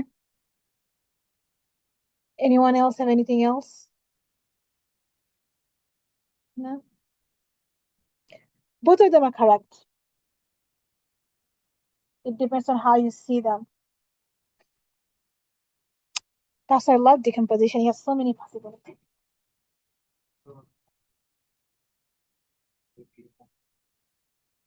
They don't have decomposition. They have only composition. The decomposition is in your homework.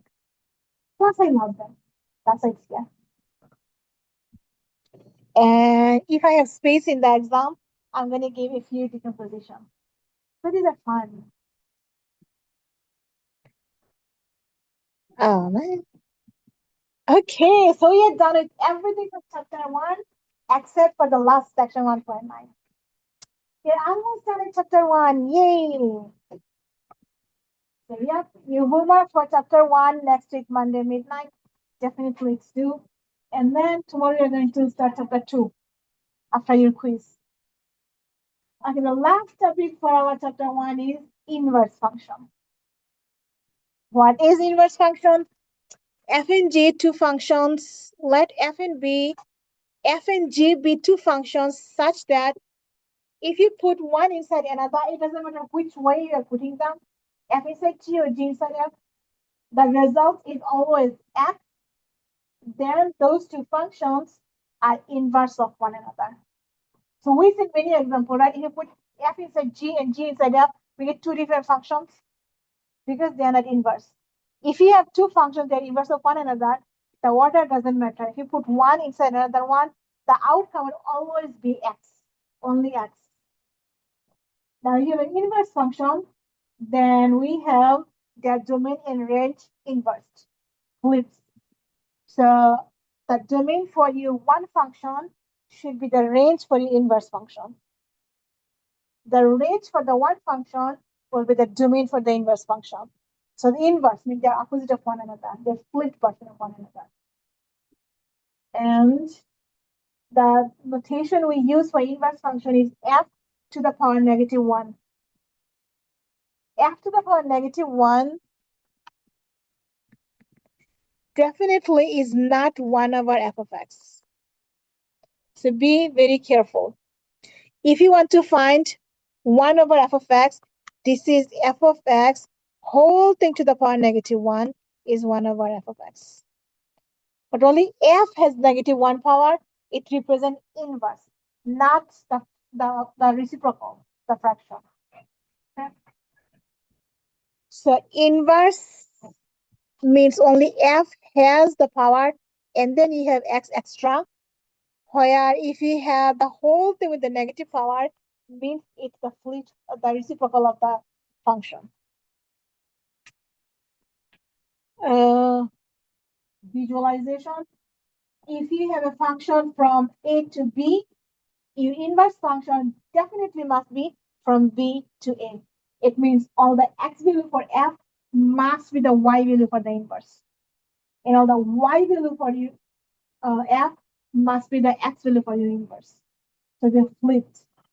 For example, here for f function we have 1, 3, 8, the x values domain, and 5, 7, negative 10, the y values range. For inverse, it will be the other way around. Your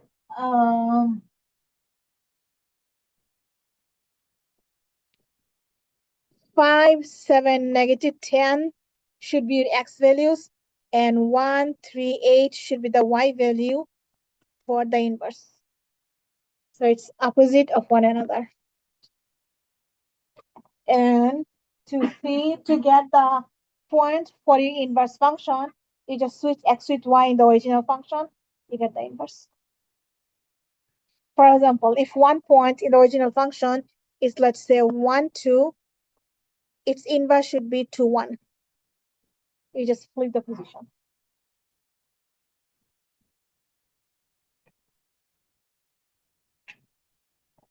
Now, not every function has inverse. And we've seen many examples. Like, see here, we did so many composition previously. See, these two functions, when you put one inside another, we did not get x. Or these functions, when you put one inside another one, we didn't get x back. So these are not inverse. We have so many functions that doesn't have inverse. So what type of functions have inverse? Well, only one-to-one function has inverse. What does it mean? It means for every x value, you can have only one y value. And for every one y value, you can have only one x value. So 1-to-1 means one x value has one y. That's it. We cannot have more than one y or more than one x. If you have those type of functions, then definitely they have inverse. Otherwise, they don't have inverse. For example, x squared is x squared, right? Parabola. Now for uh, these y values, it's same y value, right? But how many x you have? 2. One of them is here, the other one is here. So can parabola have an inverse? No. In order to have an inverse, the condition says 1x, 1y. That's it. You know the phrase one man woman or one woman man? Like in your life, you only one man or one woman. That's it. You don't take any other girlfriend or any other wife or husband. One man, woman. So 1-to-1 function is like one man, woman. They have only one man and one woman. Like one man has only one woman in their life. That's it. No more extra people in their life. Mm-hmm. So if you have 1-to-1 function, then for every x value a, you have only one y value b. So f of a is b. So for inverse, it's f inverse of b must be a. So this is our x value for original function. This is the y value for original function. So for inverse, they switch the position. We have f inverse of this b is the result, your x value of the function a. So basically, you're just switching the position of it. Now, question. If f of x is square root of 8x plus 17, find out what is f inverse of y.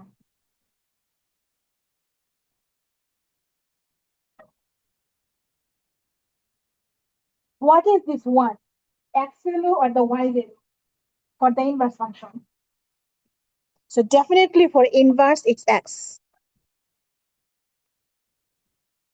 For inverse, it's x. So if x for the inverse, what is this number for the original function? For inverse, this is the x value, right? So for original function, what is this number? Y value. So where should we put this one? For x inside the parentheses, inside the radical, or for y after the equal sign? This is the y, right? So x for the inverse must be y for the original. So our y value is given 1, and we have 8x plus 17.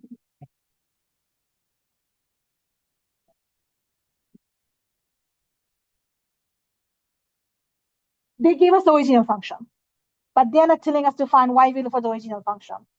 They're telling us find the y value for the inverse function. But the y value, so they give us the x value for the inverse function, right? F inverse of 1 means f inverse of x. So x equals 1 for the inverse. So if x equals 1 is for inverse function, then exactly 1 is what for the original function? Y.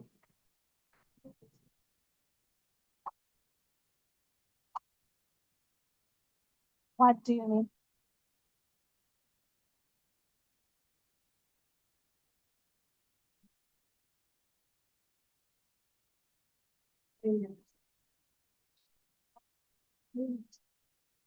You do it when you find the function itself.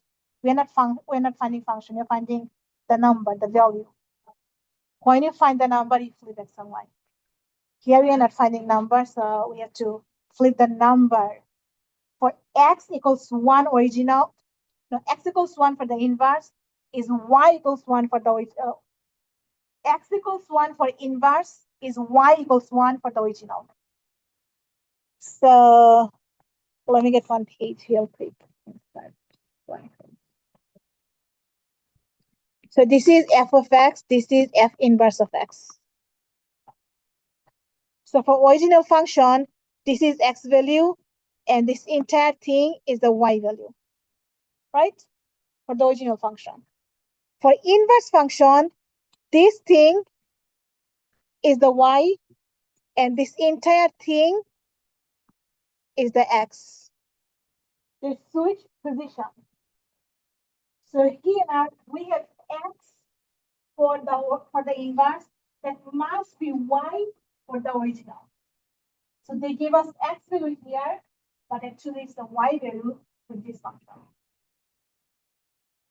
And now solve for x. This x will be the y value for the inverse function. So what do you do? How do you solve for x? Square. So 1 equals 8x plus 17. Subtract 17. So 8x equals, then x equals -2. So we didn't even need the calculator.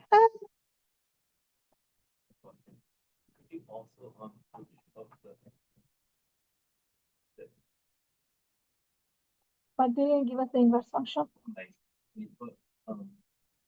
That's it also as one. We replace with x and replace x with y. Say it again. Like that's like you put x into the root of that 8 1. And then solve for x. That's what you're going to do to find the inverse function. But they're not asking for the inverse function. They're just asking for. The point. The same thing, but who did more work, you or me? Definitely you can use your method, no problem. But I'm thinking about final exam, or only the in-class exam, any exam. You have only few hours, but you have to do so many questions. Final exam, you have to do 40 questions, almost 40 questions in 2 hours. Almost 40 questions. A lot in 2 hours. Not 2.5 hours, it's 2 hours. So yeah, you have to do everything faster. Okay, the next one. Suppose a function has domain from -5 to infinity and range from 0 to infinity.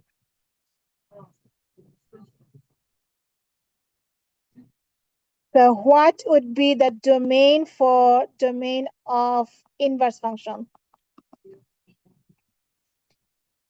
0 to infinity.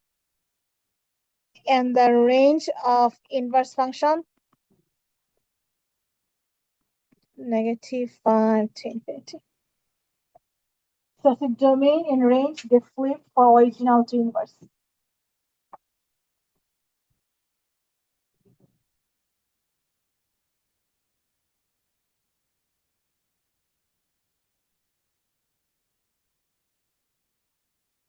Okay, so not every function has inverse. You already know only one, two function has inverse. But how do I know which functions I want to want? So if you have a graph, we can easily identify them by doing horizontal line test. Do you remember to identify being a graph or not? What type of test we used? Vertical line test. So if you want to test something is a function or not, use vertical line test. Once you're sure it's a function, now to check whether it's one-to-one function or not, you do horizontal line test. So let's do some horizontal line test.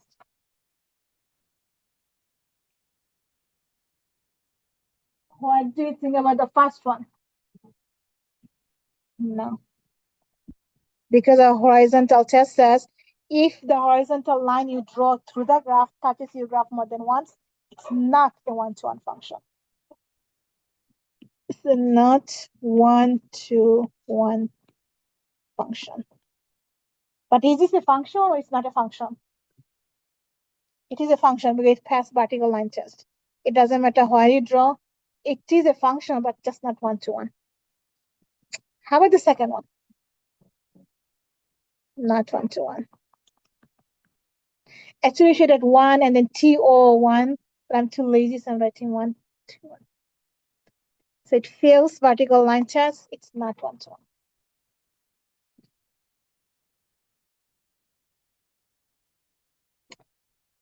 How about the next one, the first one on the right page?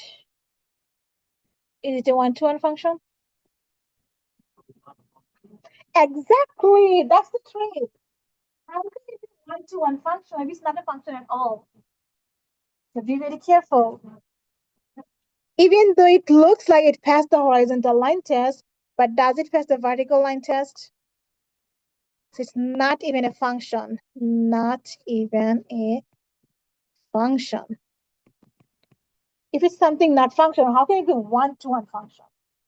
It's a tricky question. How about the last one? Yes. Does the graph look familiar? What type of graph? What type of equation? What type of polynomial? Exponential. Exponential.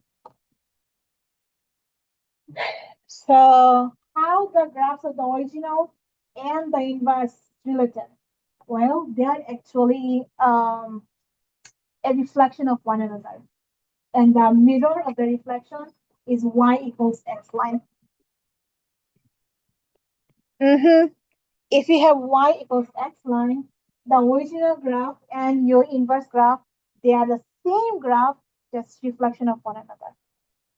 So if you have the top graph, then its reflection must be the bottom one exactly same as the top one in reflected version.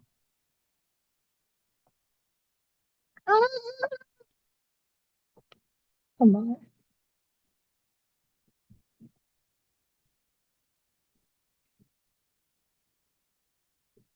So if you have a square root graph, here, the blue one,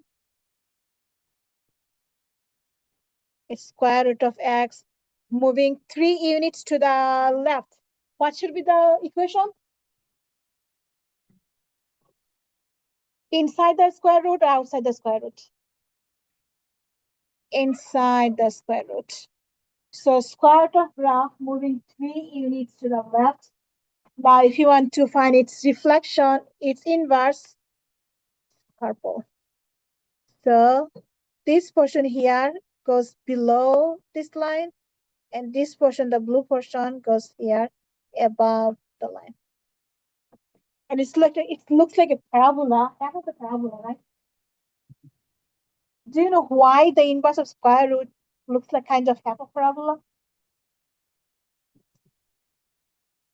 Oh, because of bracket square. See, x square and square root. This is x square. And if you reflect this part about this, it turns into that. Right? Somehow. Oh, no, this part, because this is negative part. The parabola is this, and this is y equals x line. So its reflection is this one. So the positive portion of the parabola is the positive portion of the square root graph. They're inverse of one another, but only the positive part. Now we have a cubic function, x cubed. If this is your reflected mirror,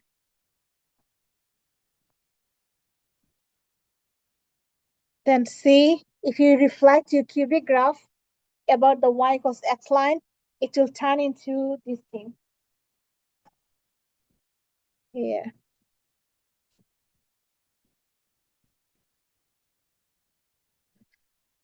And then this is square root graph, but how did you shift?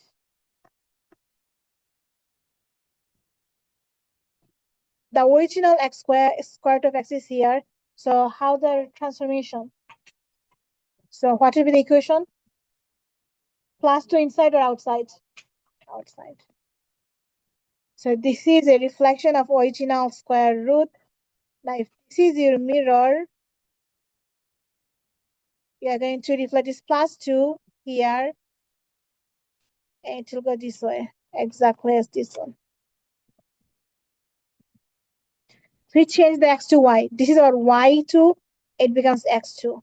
Change every other x to y, you get a reflection. Okay, so that's how they're connected. They're the same graph. Oh, one more thing. If you observe the exponential graph here, and if you observe the logarithmic graph here, so this is log of x, and this is exponential x. Are they inverse of one another? Yes. Observe the numbers. This is y equals 1. This is x equals 1. They flips. And if this is your mirror, they're the exact same graph, just mirror versions. So exponential and log, they are inverse of one another. Square root of x and positive part of x squared is inverse of one another. Oh, this one I forgot. This is actually cube root of x, the name. X cubed is inverse of cube root of x. Now we know how they are related, but how do you find the inverse graph? Simple, 3 steps. If you see y, you are done. If you don't see y, you have to write f of x as y, because they're the same thing. But why do we care? Because we are going to switch x and y and then solve for y. That's all you have to do. If you don't see y in your equation, replace your f of x, g of x, h of x, whatever you are given, replace that with y, and then switch xy, and then solve for y. The new function you are going to get is the inverse function.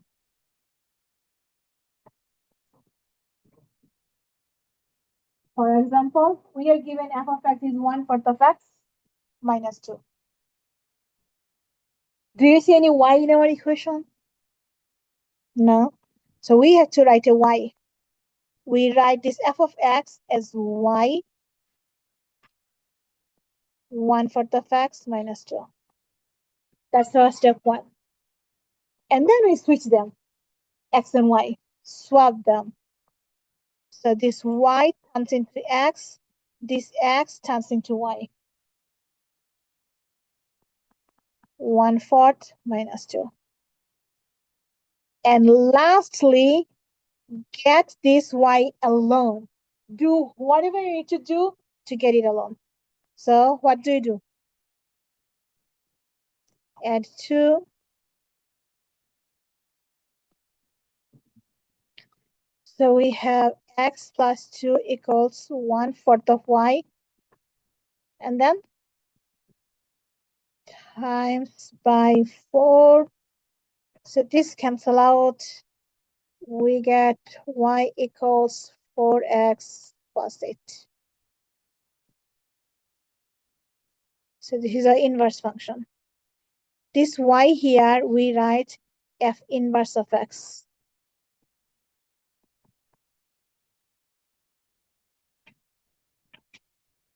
That's it. Any question? But this one is too simple, right? So do not expect to have too simple question in the exam. Have something like this. Get simple, but not as simple as this one. So let's do one together, and then you can do one by yourself. Let's do B. We have f of x. Do you see any y? So first step is 2 minus 3x, 4x plus y. Change f of x to y. What is our next step? Oops, I keep forgetting. What did I click this time?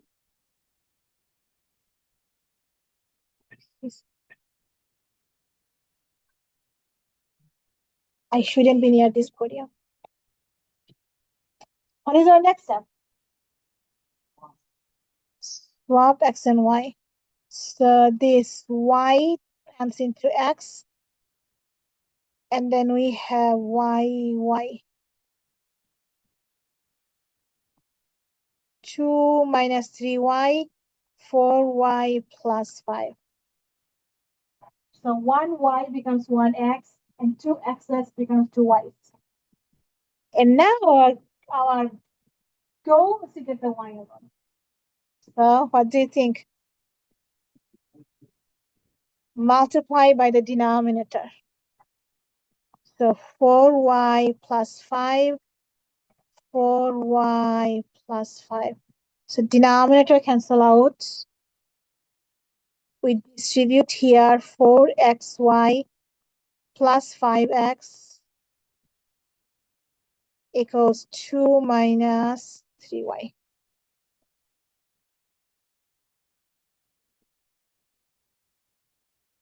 Now,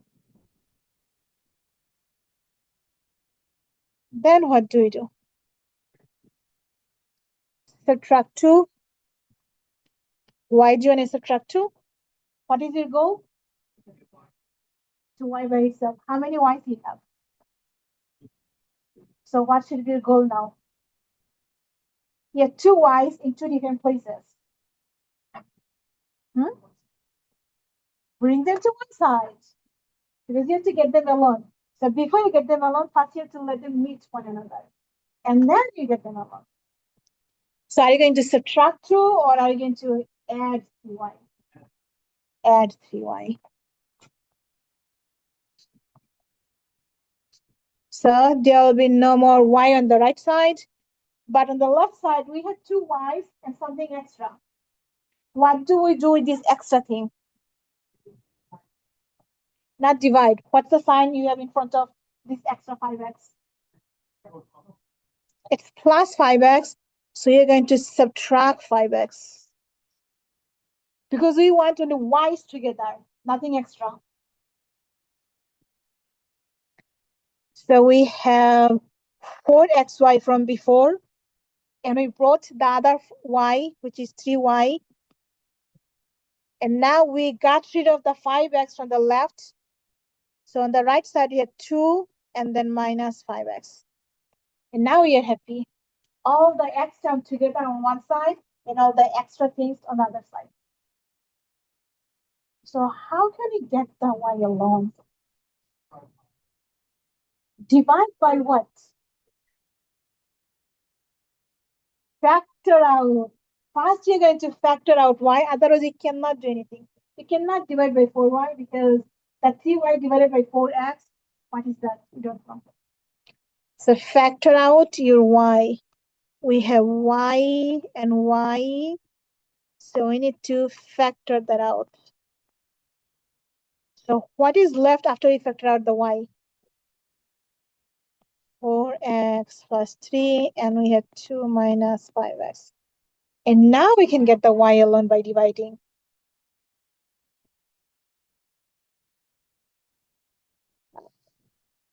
So we divide by 4x plus 3, 4x plus 3, and we get y equals 2 minus 5x divided by 4x plus 3.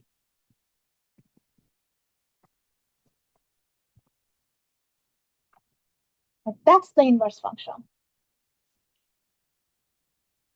So if you put this function inside your f function, you're going to get x. It's too complicated, so I'm not going to try that. Before you go, would you like to try c by yourself? Find the inverse for c. 6x plus 1 divided by 1 minus 7x.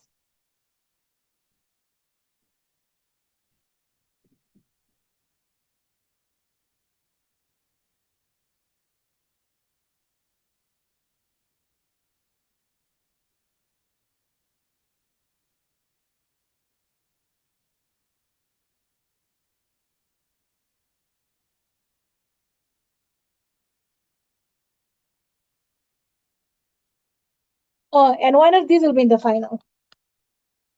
Find the inverse function.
Who has an answer?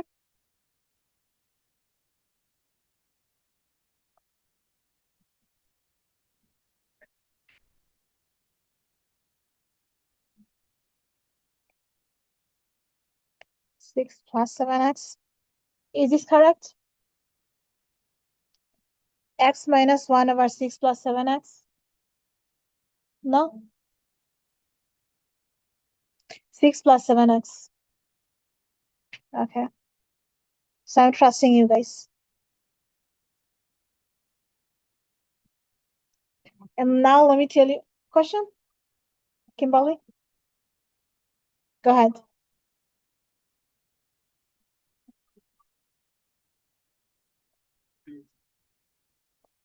7x minus 6. If you have minus 6, then that's a problem. 1 minus x over negative 7x.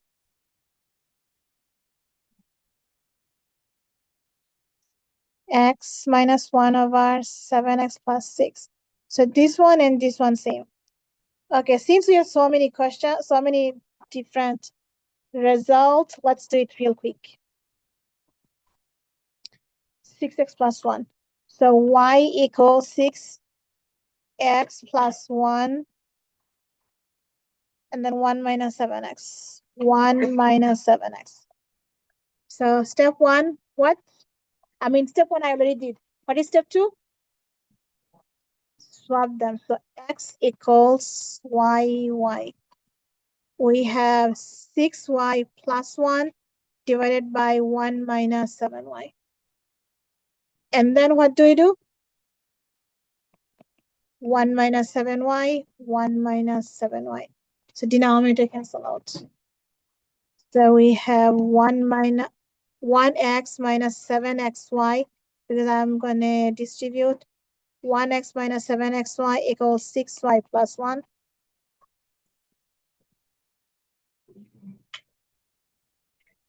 You can move left to the right to the left, doesn't matter. Since this is minus, let me add this.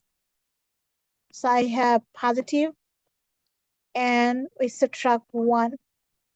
So we get x minus 1 equals 6y plus 7xy. Now factor out y, we get 6 plus 7x, and then x minus 1. So our y is x minus 1 over 6 plus 7x.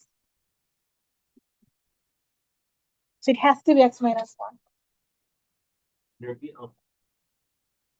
If you have 1 minus x, you have to have a minus on the denominator. Minus 6 minus 7y. Now remember, for tomorrow's quiz, every green thing you see the green, study all those green things for tomorrow's quiz. In the entire chapter 1, we only want something.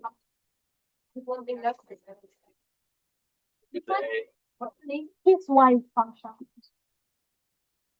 So tomorrow quiz, please do not be late. I'll give you the quiz at the beginning of the class. Have a good day, everyone. Enjoy and also enjoy your homework.